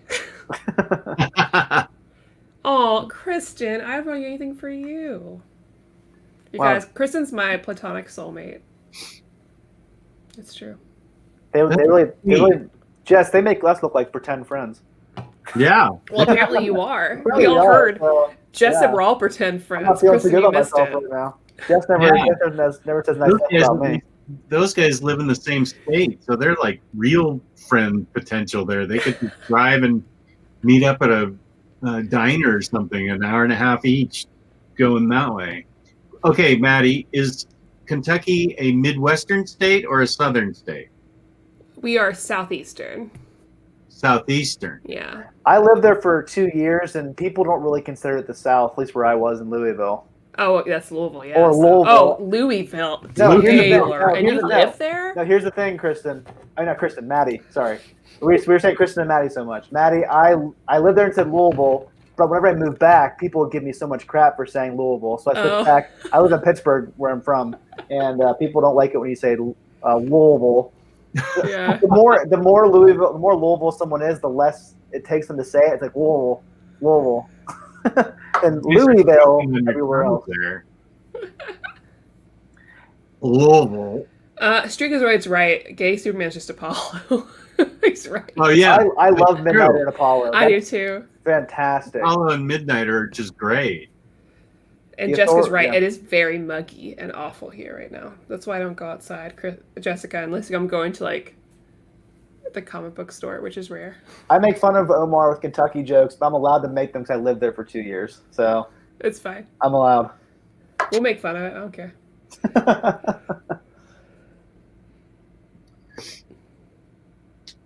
Pink Kryptonite. Yeah, that's that makes him go shopping, I guess. Is there a pink kryptonite, or she's making that up? Well, there's red kryptonite. I think pink kryptonite's kind of a joke, kind of an urban legend type joke. Oh, okay. That pink kryptonite turns him gay or something. Oh, okay. There is like every version of kryptonite, so I wouldn't be surprised if there was pink kryptonite. Yeah, Right. there's a meme or whatever about it. Yeah. Yeah. The type of kryptonite that apparently turns Kryptonians homosexual. Yeah. That's, It was a Silver Age joke, so obviously, like, Oh, really? not appropriate. I have a hard time on that. Wow, I'm surprised they even made a joke about that back in the Silver Age. Usually they don't even address that kind of stuff at all. I don't think it made its way into a comic book, though. If it did, I'd be very surprised. Are you saying? No, it says it's used as a satire of the plots of Silver Age comic stories featuring some strange new form of kryptonite. Oh, satire. Okay. Yeah. Oh, okay. That makes okay. And Sam Cluxton's asking if you're a Stern Fan Network fan. I was Yeah. on the Stern Fan Network back in the day. Yep, I still have in my internet password book. I still have the little password in my username. Yep. Yeah, Paul Baker wants to start a campaign to get Kristen into good DC books. think that's what we're trying to do here right now. If you're Yeah. still watching. I don't know how successful we'll actually be, though. Jessica, that's a great name for our comic book channel. Oh my god. Shit, Jessica. Let me write that down. Pink Kryptonite? Yeah. We that- we is had that a few for your names in own? mind, but one of them was just going to be dicking around. Kristen and Maddie dicking around. So then we could just not take ourselves seriously. Dicking around. You can change Fangirl Assemble if you want. Hey, as a matter of fact, I've got Kristen reading 2 DC books Ooh. for our next Omni Dog and Omni Cat show. What is it? She and I are going to be reading Freedom Fighters Okay. Interesting. and the young adult book Oracle Code. I need to read that too. I'm guessing that's about Oracle. Yeah. Okay. It's about Barbara Gordon, yeah. And Kristen said she loves Superman Smashes the Klan, so that counts. Yeah, she's read a few of the YA stuff. Like, she Yeah. read Supergirl Being Super because we all loved that. Yep, And then Harley Quinn Breaking Glass we both really liked too. loved that too. Hopefully she would like Harleen, because that was one of my books of the year. She did read Harley and she really liked it. Okay, good. I'd be hard pressed to imagine her not liking that. Oh yeah. Jess, have you read the current Justice League Dark stuff, or are you still waiting to read that? I'm still waiting to read it. I have it all. Because you wanted to read Metal, and then you wanted to jump into that, but you just haven't gotten to it yet. Correct. I'm waiting for Metal just to get an omnibus because I don't. At this point, there's maybe so many it will. books. I know. And I just can't jump in. So like I watch Comic Storian to make sure I know what's happening. Mm-hmm. Does But Omar I like haven't it? bought into Omar doesn't have it either. Omar says he's waiting for the Omni. Yeah. I have all the books. I caved because you really do need to know what happens in it to really understand a lot of DC books going forward. But like you just said, you can look it up online. I just watched the Comic Storians video. And But, there's a Batman show, so we had to read it and review it. So Jess and I both caved and got all the books, even though they're all in different formats, which drives me insane. That's A part of the deluxe, reason. New standard hardcovers and a stupid trade paperback. It's DC, so annoying. what are you doing? I'm sorry. Like, people always say, "Oh, if you think you can do better, then just do it." If they hired Jess and I, that company would be totally different. Your lives would be fantastic. Well, I think any of us could fix that because I'm like, it doesn't take much. It doesn't take much, and their biggest problem is just the varying formats for one, and two, stylized, right? Because they had a good thing going with the Rebirth Deluxes. They had a really good thing going. All of our shelves look so beautiful, right? Yep. And then the first thing happened with the Green Arrow Deluxe, which is the bane of my existence. And then they're like, now we're switching the formats and no deluxes anymore. Yeah, now it's orphaned. It just looks like it's just this weird, switch.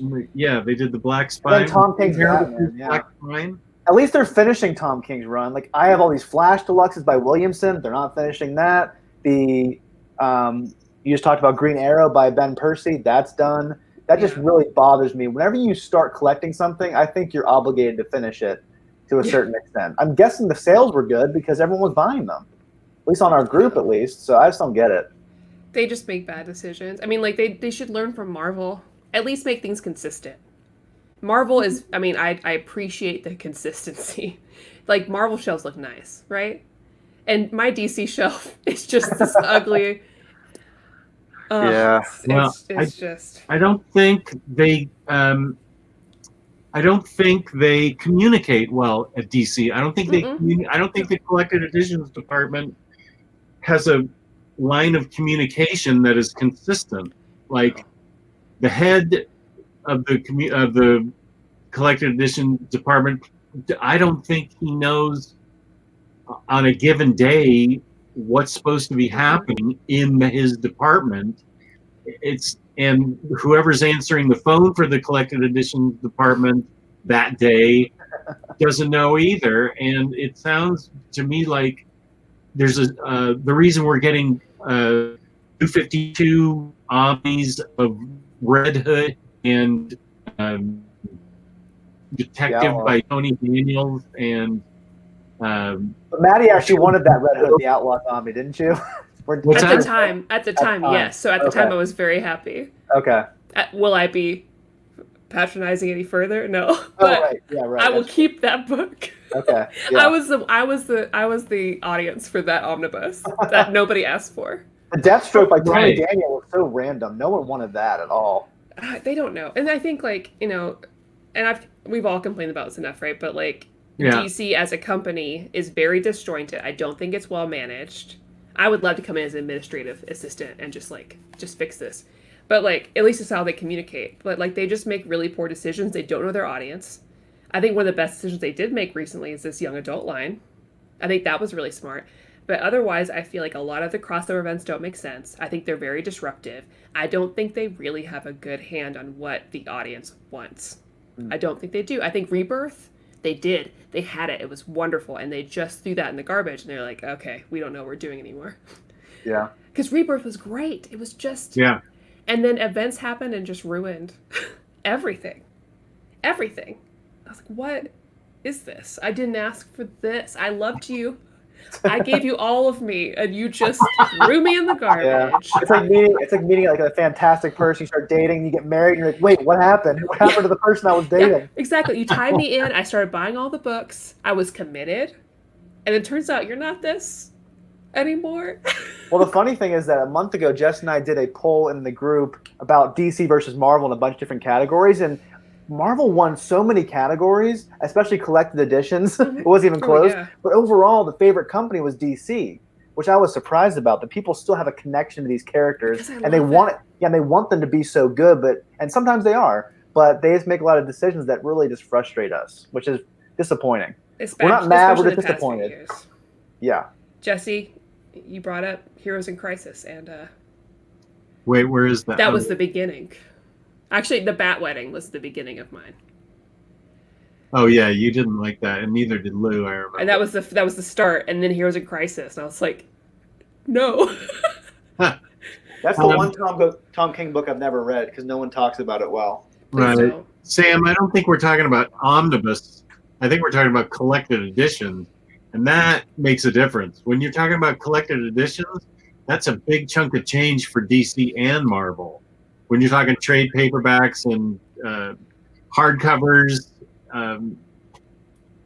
trades, absolutes, everything, whatever the format is, that it's a chunk of change that they need to pay more attention to. And it's not just the collected editions department; it's across the board in a lot of different ways. Yeah, like Psycho mentioned, the Wedding and Heroes in Crisis were editorial moves, and that's my big issue. It's the editorial staff making these higher up decisions that don't make sense for the characters a lot. They don't communicate to their writers. You hear from so many writers like, oh, I didn't even know this thing was going to happen, and it completely disrupted where my book was going. No one told me, and so I had to argue to get this issue because this thing you did affected my character. Well, the problem with the Wedding issue, that's always what Tom King wanted to do. The problem is they hyped it up so much, and we're like, this is a major event. They're going to get married. They should have downplayed it a lot more. Those assholes, that was the problem. They made a whole playlist of music. And they always tie in issues, too. Like, they shouldn't have made it such a massive deal. Then it would have been fine. And so not fine, because some people still would have hated it, but they really oversold it as they're going to get married.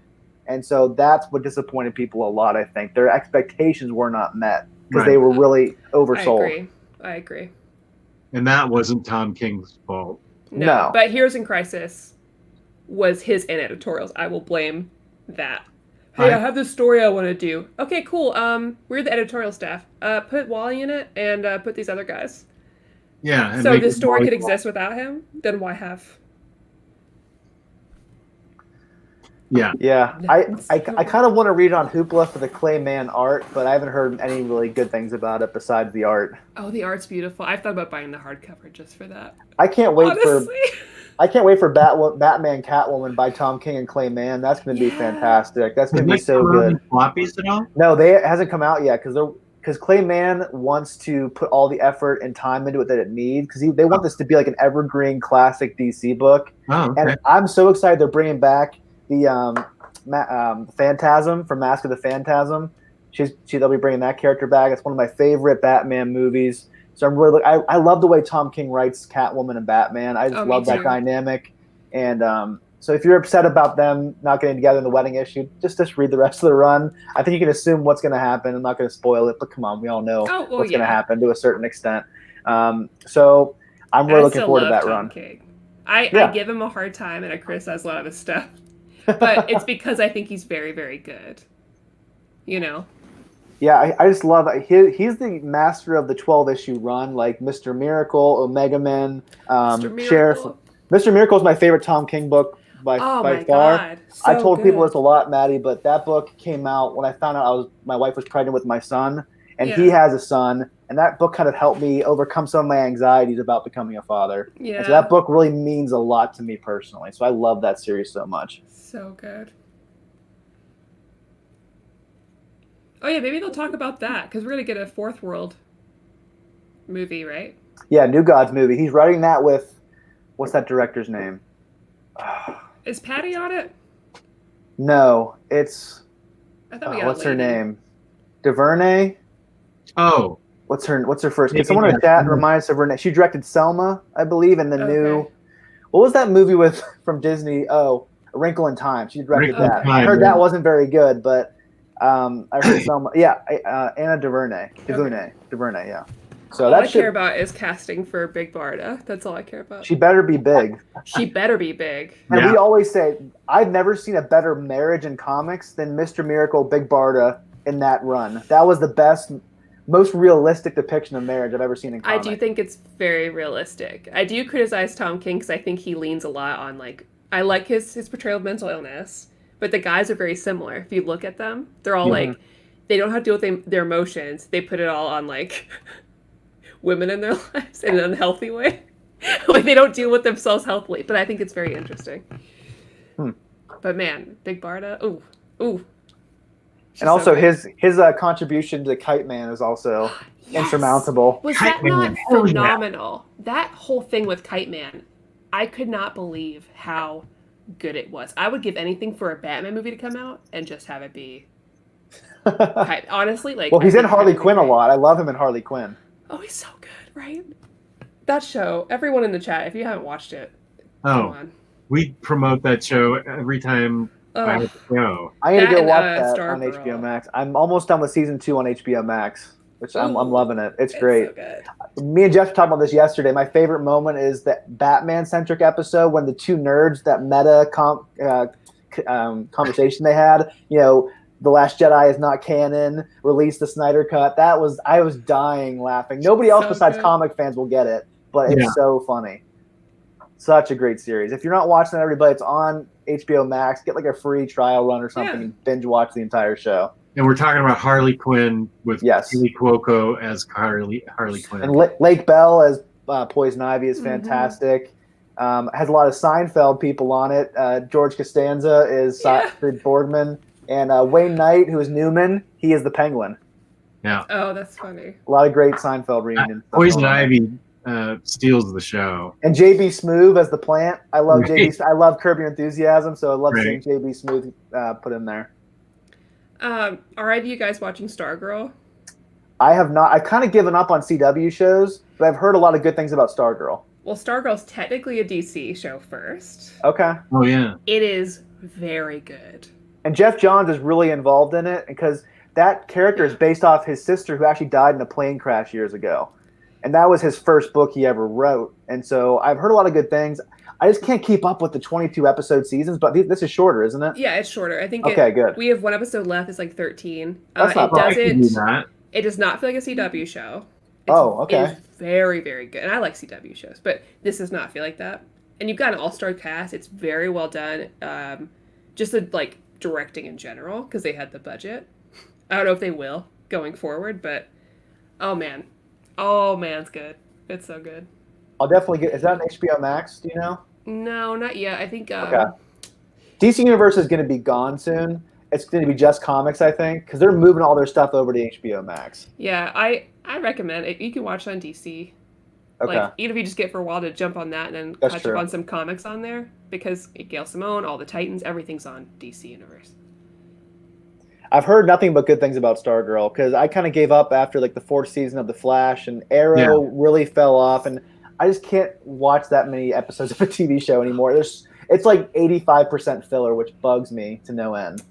I would say if you're going to do any of them, Legends of Tomorrow, but skip the first season. I did enjoy the second season of that. That was really good. I just couldn't do it anymore because there's so many shows to watch right now. Yeah. I can't keep up with them. It's way too many. Every night there's like 2 CW shows with That's superheroes true. on. It's just too much. I can't do that. I just binge it all, but I can't. I've got the concentration to just binge shows all day. And, I mean, I really love the first 2 seasons of The Flash, and then it just kind of third season was okay, and the fourth season was almost unwatchable for me. Yeah. That's just, I mean, you can't consistently write 22 excellent episodes. It just can't happen. Oh yeah. It's like impossible. It's not going to happen. But I will give Stargirl a chance for sure. Streakazoid, Stargirl does not tie into any of the DC shows at all. Is it kind of like a multiverse type thing? How it's like on a different Earth? We don't know. Okay. Because this was made before the CW made that decision. Okay. Right. So it is completely on its own. Because Supergirl's like Earth 2 or something, or I can't remember what Earth she's on. Earth 6 or something? She's connected now. But, right. Oh, okay. Yeah, so it's completely standalone. And now There's they're not even making mentions of other superheroes. Now they're making a Superman and Lois show, which just reminds me of the old Dean Cain Lois and Clark show from the 90s. I used to love that show. Did you watch that show back in the 90s, Jess? I did, yeah. I loved it. That was a great show. Yeah. I have not seen the Justice League Apocalypse War movie, but I've heard nothing but good things about the animated It's movie. good. I think Tyler Blunt says he wants to watch that one really bad. He's heard some great things about it. All of them are good. If you're ever sad about the live movies not being as good, just go watch all the DC animated films. Yeah, I really want to do an episode about that someday, but the only thing is that Jess would have to watch a lot of movies, and that's not Jess's strong point. Jess is good at a lot of things, but watching movies is not one of them. No, I'm bad at TV and movies. I'm your girl. I've got the whole collection. Oh, nice. Yeah, there's a lot on HBO Max. They're not all on there, but I would say maybe like half of them are on there. And they have my favorite, a couple of my favorites. Mask the Phantasm is one of my favorites. I love the Dark Knight Returns animated movie by DC. That was fantastic. Its fight scene between Batman and Superman is 1,000,000 times better than Batman v Superman, which is really sad, but it's 1,000,000 times better. It's crazy. Jess, there's a question for you. Who is your wife's celebrity crush? Besides Jess. Andy Garcia. Really? Wow. I never heard that one before. Well, that was 20 years ago. You should make her watch Black Rain, where he gets his head chopped off and ruin it for her. Did you ever see that movie? Wow, okay. with Michael Douglas, where they're in Japan and Andy Garcia gets his head chopped off in the middle of it? I don't. Yeah. I'm just joking. I've seen him in a movie since probably Godfather 3. Ocean's 11. He was the bad guy in that. I never saw that. Oh, Batman Beyond: Return of the Joker. That is also a great movie. And so once Jess finishes Batman the animated series, hopefully he'll get to Batman Beyond, because that's also a phenomenal series. So good. And that's one of the best DC animated movies. That movie is disturbing. It definitely has some. There's a reason why it's PG-13 for an animated movie. The Joker? Yeah, there's a really disturbing moment and some violent moments. They edited out in the original cut, but they released a director's cut of it, or like an unrated cut of it. Here's something I agree with. I loved Constantine, the TV show. Then watch Legends of Tomorrow. Yeah, he's on. He's in that. Yeah, it's so good. I don't do that. I keep trying to push this show on everyone. Like, you guys don't understand. It's the most comic book show ever. He also does the voices, I think, for the animated movies, that actor. Yeah. He's great. He was really good. I even like the Keanu Reeves Constantine movie. I like that too. It wasn't really like Constantine Hellblazer, but it was still a good movie. Yeah. I've never seen it. Oh, it's good. But I like Keanu, so. Yeah. Oh, so Del Toro's doing a Justice League Dark movie? He was going to do it, but I think they are going to do a Justice League Dark HBO Max series. Ooh. I believe. It's hard to know. Nice. Like I said, DC says, "Oh, we're going to do all this stuff." They don't do it, so I'll wait until it's actually in production and actually being shot before I actually believe it. I wait until it actually is on the television to watch. No, Jess, you wait 5 years after it comes out to watch it. Well, I don't even have cable, so I would not be able to. I don't have cable either, so. Lionheart, thank you. Whoop. Okay, I will definitely try to watch Legends of Tomorrow. That is now in the top 10 of things I need to watch. Or Stargirl, I guess, because And Stargirl, yeah. That Please. sounds like something I really need to see. It's really good. HBO's developing a Zatanna series. I never heard about that. Oh, That'd yeah. be cool. No, they are. That'd be so hard to memorize your line backwards. I don't envy that actress who has to do that. It's even hard for me to read it. I'm like, wait, what's she saying? It takes me like forever to understand what she's saying. Here's Sam Cluxon saying, Maddie needs to make regular appearances on Omnidogs Vault. Look, we're almost going on 2 hours now. And Maddie, as long as I have time. Yeah. We'd be totally on board for that, but she has so many other shows too. So yeah, she does. Well, I think we want to do like a FanDome dissection maybe after that's over. So I'd be definitely down to do that. That'd be fun. It's funny. It makes it like it because I miss this year was hard because we didn't have E3, and I'm so used to getting together with friends online to just do like live commentary to each other as everything goes. It feels like a big event, you know, and I would love for DC FanDome to kind of feel like that because we don't have conventions right now. We don't have that kind of like resource. So that could be really fun to just watch and do. And you're big into cosplay, right? Yeah. And so that I guess not having that's probably a big disappointment too. It's just odd because that's how I mark the season. I have certain cons I go to every year, you know, and my last one was C2E2. I got to do that, but it's just weird not to have that break. We get the most random question I've ever seen in this entire show. I love this question. What are you, in college or something? With a Is anyone good at folding fitted sheets? It's like Jess is back in his dorm room at college or something, folding his fitted sheets. That is one of the greatest questions. That might be our thumbnail for this episode. I love that question. It sounds like everyone just wants Maddie in all of the shows that involve comic books. So thanks, Lionheart. Got a lot of big fans right now. I agree with that, Lionheart. Folding fitted sheets. I even watched a YouTube video on it. My wife had me do that. Oh, really? Is that one of your chores, Jeff? It's not one of my chores, but I'm the one that says, okay, it's time to do the sheets. Okay, it's time to do the towels, and I do them. And then I don't do well. No, I don't do well with fitted sheets. It's more of a ball than a flat thing. So it's like, and my wife's okay with it. It just goes into the linen closet. It just fits in there and it's okay. Same. I ain't trying to live that life. No. Time. Havoc 1718 wants there to be an Injustice TV show. That would be cool. I mean, but you have the boys. Yeah, you know? the boys TV show was fantastic. That's coming from a guy who didn't like the comics. Oh yeah, I hate the comics. I think that it really rectified a lot of the problems that were in the comics, and I like you, Taylor. So much. I always tell Jess the two things that Garth Ennis is most known for are my least favorite books by him: Preacher and The Boys. I like almost everything else he does, like his war comics, The Punisher. The Boys is way too much for me. I couldn't. But the TV series, one of the best shows of last year. That and Watchmen were my favorite show, and Harley Quinn. Yeah. Those are my three favorite shows last year. I agree. Well, that's muscled its way into the top 10. Taylor, we can be not pretend friends. I like. All right, that'd be great. All right, thanks. Maybe Jess and I can get there at some point. That'd be nice. Lionheart, I was on Omar's Q&A today. No, his go like 2 hours. I took a break from watching a friend play Suikoden 2 to jump on there. That's commitment. That's commitment for me. And Maddie, you're playing Ghost. What was it? Ghost of Tsushima? Is that what it is? How is that? Oh God, so good. It looks really. I've seen people post pictures. Good. It looks like real life. It's amazing. I have one story mission left. It's fantastic. If you like samurai films, if you don't, I think you'd still like it. Gameplay is so fluid. I like Samurai Jack, so maybe I'll like it. Jess, you would like it. Is your daughter playing it? Can your daughter be my friend?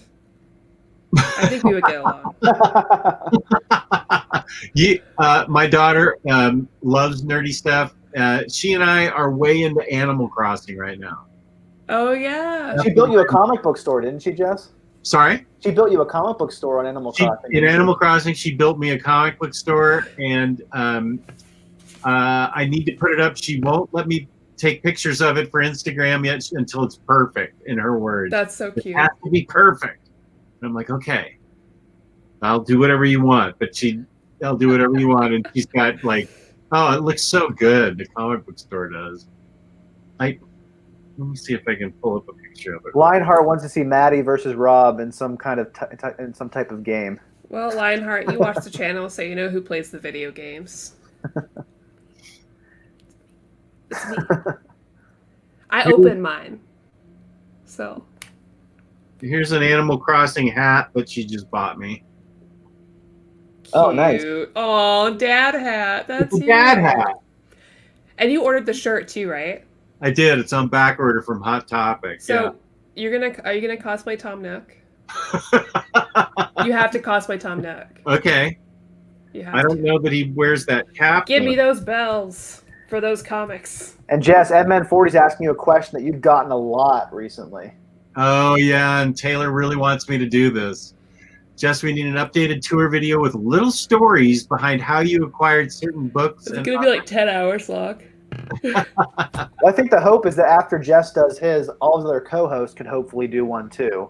So that'd be kind of cool to see all of our different collections. Because Tyler Blunt has, according to him, over 500 action figures. Yeah. And Kristen, I know, has a big indie comic collection. So I think we all have really different types of collections. Yeah. And people love those tours. I think you did a tour a while ago on Near Mint Condition, if I remember correctly. So I think people love to see that. Yeah, once COVID's over, I told Kristen I'd come over and I would film hers. Oh, cool. Because she doesn't have the equipment. And I need to do mine, but I'll do another one when I move next year. Because I'll have a new space and have it set up differently. And by then you'll have your Absolute shelves ready to go. Yeah, Absolute shelves, and I want manga shelves. Because my friend Steven showed me his updated comic book room, and he's got these higher up shelves that are just for manga. They're not on his like regular shelves. And I want to do the same. Streakazoid wants to see a 10-hour tour of Jess's basement. He could definitely do that if he wanted to. Yeah. If you want to show off everything, show you his all his vinyl, all the statues. That's a Ooh, Jess, commitment. I got a record player. Can you recommend vinyl to me sometime? Oh, I just ordered the soundtrack to Ghost of Tsushima or whatever you're playing. Did you order that Horizon Zero Dawn one? I already owned it, but you definitely should get it for $60. Okay. That's a steal. It's only $60. Man, I gotta stop spending money. Yeah, that went out of print really quickly the first time and was selling for $300. No, Jess. I think it's up for pre-order right now. Jess, it's your fault. Where do I go? I know you sent me the link. I forgot already. Oh. We'll just go back in our chat. Okay. Sam Kleckson, Jess, did you ever wear a leisure suit? The most random questions are definitely today. Leisure suits were more for grown-ups when I was a teenager. Jess wasn't a silver fox back in the 50s. Jess was a young lad back in, I think you were just like a year old back in the 50s, weren't you? I was born in '59, yeah. So you're barely even there. But leisure suits were like in the 70s. Really? I thought that was like the 50s and 60s. I don't know. I wasn't there. So. I was born in 1990, so I have no idea. Oh, okay. Yeah, so we're about the same age. Yeah, That's very unusual for me on shows. Oh, yeah? Yeah. Oh, yeah. Especially like Near Mint. Like Chris and I are the same age, but on Omar Near is Mint I am. Yeah, Omar is surprisingly over 40, which I never would have guessed. Yeah, and Tina is like 36. Okay. And Jess is pretty much a 29-year-old in a 60-year-old's body, but That's right. And I have the mental acuity though of a 90-year-old, but I have the buying habits of a 15-year-old. But we've realized it doesn't matter because I'm Jess's memory. I remind him of all those things that he needs to remember. I'm like his personal assistant. That's what I need. Yeah, Jess and I have the same memory for books, which is helpful for me. It makes me feel better. But mine's just ADHD. So that's why I have to read books right before the show because I'm just not gonna remember details. Same with me. Yeah, so I have to wait because I can't. Here is my comic book store. Oh, nice. Aw, that's so cute. The sign there says OmniDogs Vault. And it's a Harley Quinn carpet here. Oh man, Jess, you know what we could do? Actually, if you want to schedule it, I can stream Animal Crossing to YouTube. I could go visit your island if people are interested in that show. That'd be fun. Yeah, we could play Animal Crossing live. Does that need to be Twitch or can we could do it on YouTube? Oh, okay. Let's do that. Just if you can schedule it, because if I don't have it scheduled, I'll forget. I'll never make it happen. But if you'd want to, I'll do it. Yeah, that'd be good. I could have my daughter visit too at that time. Yeah. She's so fun. Yeah. That's a great idea. I'm totally into that. How do you get to other people's islands on that game? Like you just didn't The airport. There's an airport. Okay. Yeah. Yeah. Just go to the airport, and you have to have your gates open if you want visitors to your island. And it takes so long. And Jess never wants visitors besides his daughter. That's the only person who's allowed on his island. Maybe Maddie now, but well, Kristen will come over too. You should have a sign, Jess. I hate people. No people allowed. Maddie is close enough to a real life friend now that I will be happy to have her on my dogs and real life friends allowed. That does not include Taylor Brown. Who's your favorite villager you have? I think her name's Mitzi. Yeah. Yeah, I like her. Who's your least favorite, or do you have a least favorite? I don't have a least favorite, but I have a feeling I'm going to get some detritus here. My daughter wants me to build a house so she can have one of her villagers move in. Okay. I have a feeling she's pawning off a loser to me. She's trying to give you some uggos. Yeah. How your turnip sales going? That's all I know about Animal Crossing is turnip sales. My daughter gets in line online like on Tuesdays, and she'll get me like 600 bells a turnip. Is that a good deal? I don't know. That's very good. What's I don't know what the conversion rate from American dollars to bells is. So I generally have paid about $90 90 bells a turnip. Yeah. And if you can buy them for over 200, sell them for 900 or 600, that's a great deal. That's a good price. I just dump off my turnips to her on Sunday nights, and you'll find the best deal online and sell them for me, and then give me. You two are adorable. That's I'm trying to train my son from a young age to be a nerd, and thankfully he seems like he already is. He reads books in the bathtub, and just every time he turns a page, he goes, "Ee, ooh." Yeah, that was a very cute video. I'm hoping he'll love books and stuff. That's the hope. That's the secret. Because if you're just a nerd, you're fine. He sits in my chair over there all the time, just looks at all my books, and I show him different comic books, and he loves it. So he has no other choice. Good.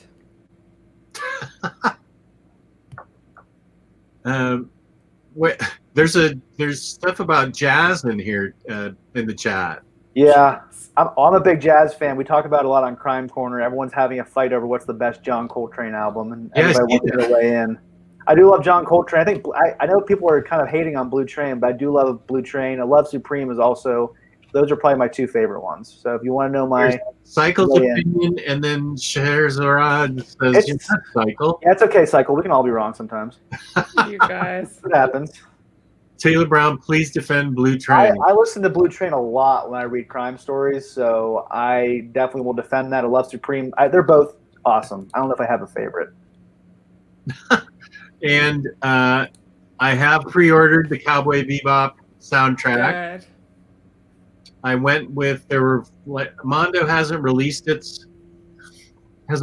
its version out yet, but I've seen what it looks like, and I decided that Light in the Attic had a version that was just as good, and I didn't want to. But also one that's evergreen that's not going to be sold out is.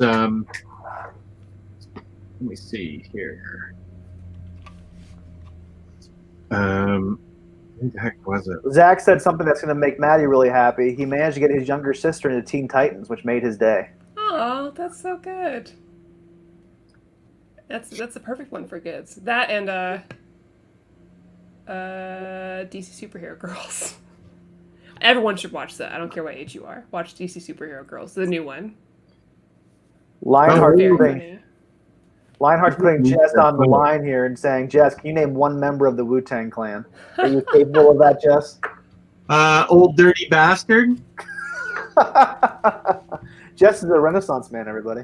Yeah. He did have his own TV show back in the 90s, which hopefully we'll all see very soon on his channel. That's right. I need to get on that. I will do Jess, that. people will go insane over that. There's going to be so many more avatar pictures of Jess as what were you, 30s? In your 30s back then? Like mid-30s? The chest hair one? No, back in the 90s on your show. Were you back in the 30s then? Let's see. You're probably my age back then. 30s. I was in my mid-30s. I had dark hair and a dark mustache. I'm man enough to admit that Jess looked better than I do right now at my age. So Jess was quite the ladies' man back then. Milan Records. That's where it is. If you want to get a that's not going out of print, Milan Records variant for Cowboy Bebop is the one to get. Yeah. Because it's not. I'm tempted. I do love that soundtrack a lot. Oh yeah, that's a great soundtrack. But, I have so many vinyls to catch up on now that I have one. I'm like, oh shit, I should have never bought a record player. Oh yeah, I'm asking for a record player for my birthday in a month, and I know that's going to be a deep hole I'll have to be careful of. I'm just going to get movie soundtracks I like and some jazz, some of my favorite jazz albums. Yeah. That's it. It's like Tyler Blunt's all video game soundtrack. I need to be focused like that on what I need to have. Yeah, I try to be very selective because they're expensive. So I'm like, okay, albums that I really love. Like I have 2 Fiona Apple albums coming that just got released. Nice. And then there's some video game soundtracks I want. Like, I really want Silent Hill 1 and 2 because I don't have those. I'm a big fan of creepy horror movie music. And then I'm tempted to get that Horizon Zero Dawn one if I can find it. Oh yeah, I will find it for you and send you the link after this. Wow, Cycle, we used to be friends until now. What's that? Jess looks better than Taylor does now. Ooh, Tavon, yes, the remake soundtrack. Why'd you? Oh shit, I've got to get that too. Fuck. What's that? The Final Fantasy remake soundtrack. Oh, Tavon said that? That's expensive. It's like $100. What? Oh, man. Where are you seeing that? On eBay. Oh, maybe I shouldn't dip my toes into this hobby. Yeah, wait a second, you guys. Don't go to eBay first. Oh, well, someone's selling it for $50. I don't need this right now.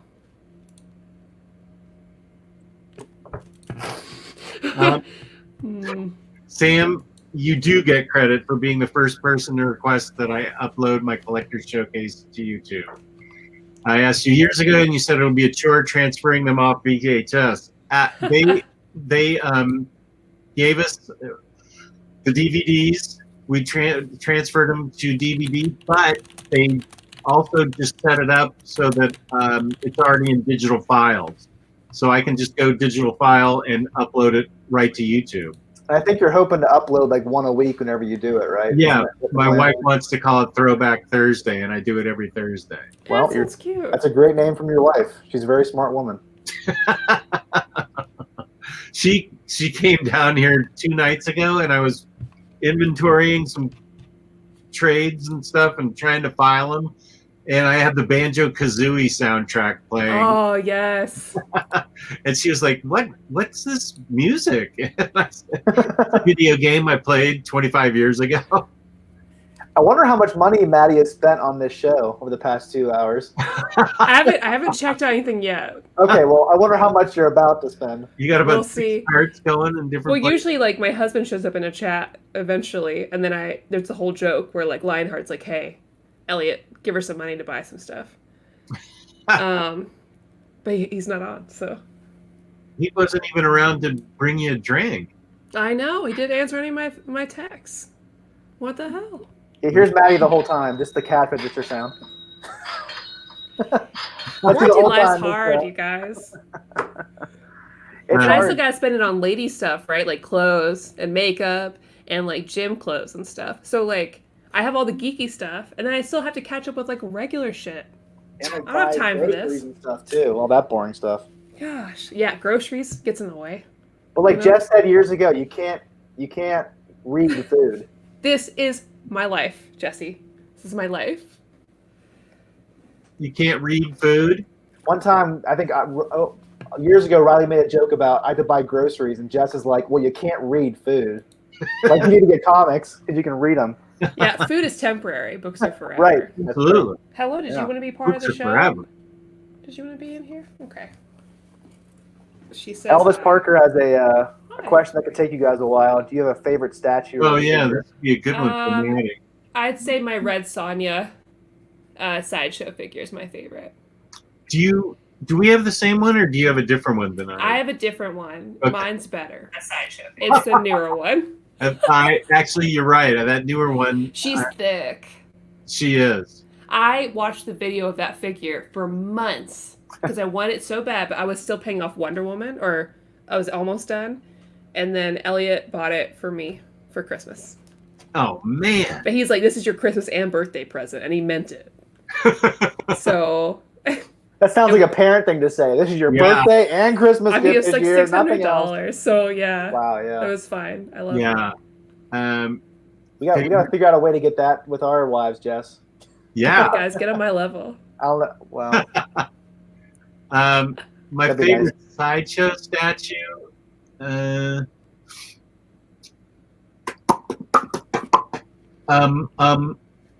don't. I guess. Sophie's choice over here. Yeah, I know. I'm thinking in my head. What's out there? Yeah, Jess. Which of your statues would you give over to the Nazis, and which one would you save? That's the Sophie's choice. I would give them Emma Frost, and I would keep Captain Marvel. That's the one that Omar wants to steal. I'm surprised he didn't nab that when he visited you both those times. Yeah, Omar's not allowed in my house anymore now that I know he wants that statue. Well, and he can't. Omar doesn't touch sideshow figures because Omar's the kind of person he's a completionist. Right. So if he buys one figure in a series, he's got to buy all of it, and that's the only reason he has not bought a single sideshow or like Prime or XM figure. Ah. Yeah. At least he knows himself well enough to stay away. Yeah. Yeah, I don't have that problem. Well, like I like what I like. Yeah. You know? And I don't have to have everything. I'm very particular. And you know this too. Like, the face sculpt's got to be right. Or I'm not going to buy it. I have to really want it. I have to be like really thinking about it for a while before I jump on it. I almost bought that She-Hulk premium format, but I don't have space. That's the only reason. Thank God. But I'll make space for Aloy. Yeah.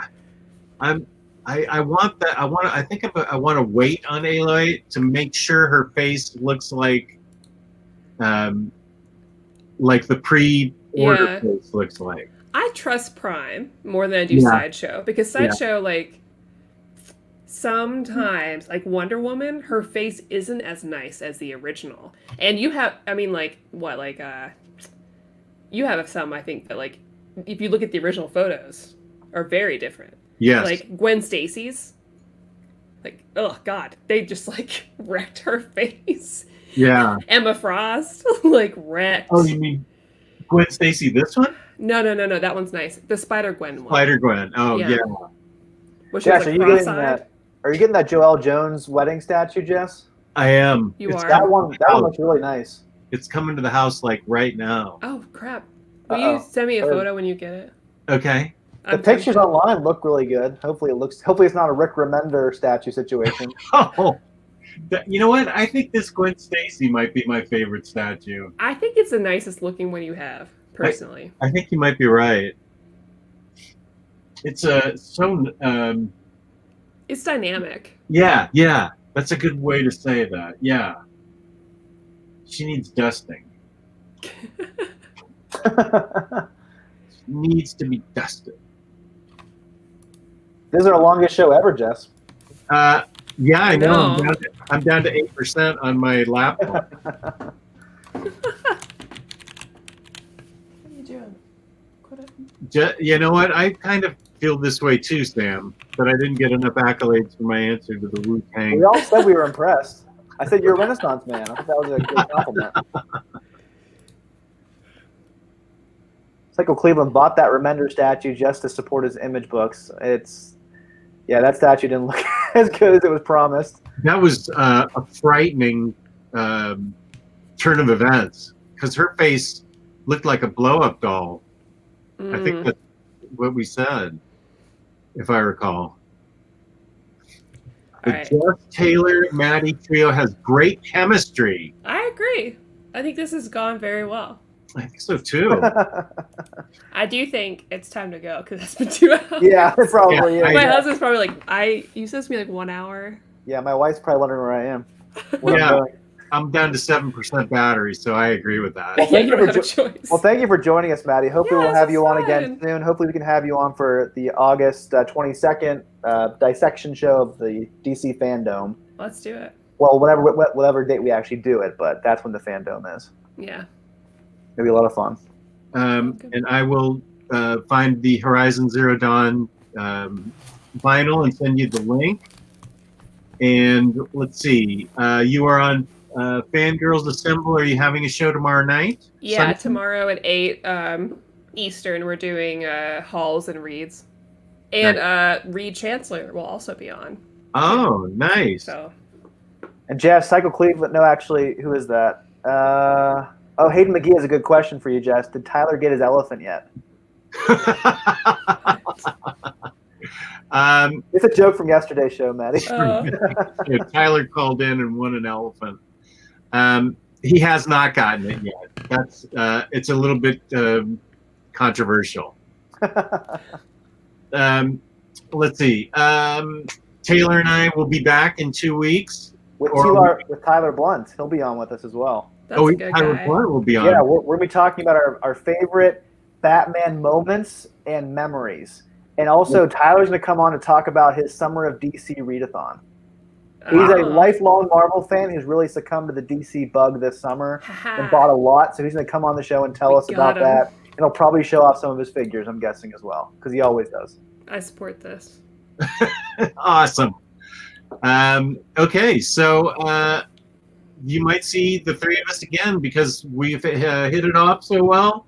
So we've got Wonder Maddie and the Minister of Comics and OmniDog saying thank you for watching. Thank you to the chat. This was a wonderful chat, and we had so many viewers I couldn't even keep up with the questions. So if I didn't get to your question, please don't take it personally. We just had so many questions. Just ask it in the comments later, and we'll try to answer them. Yeah. So we say good night. Thank you for tuning in and watching, and peace and love. Peace and love. See you, everyone.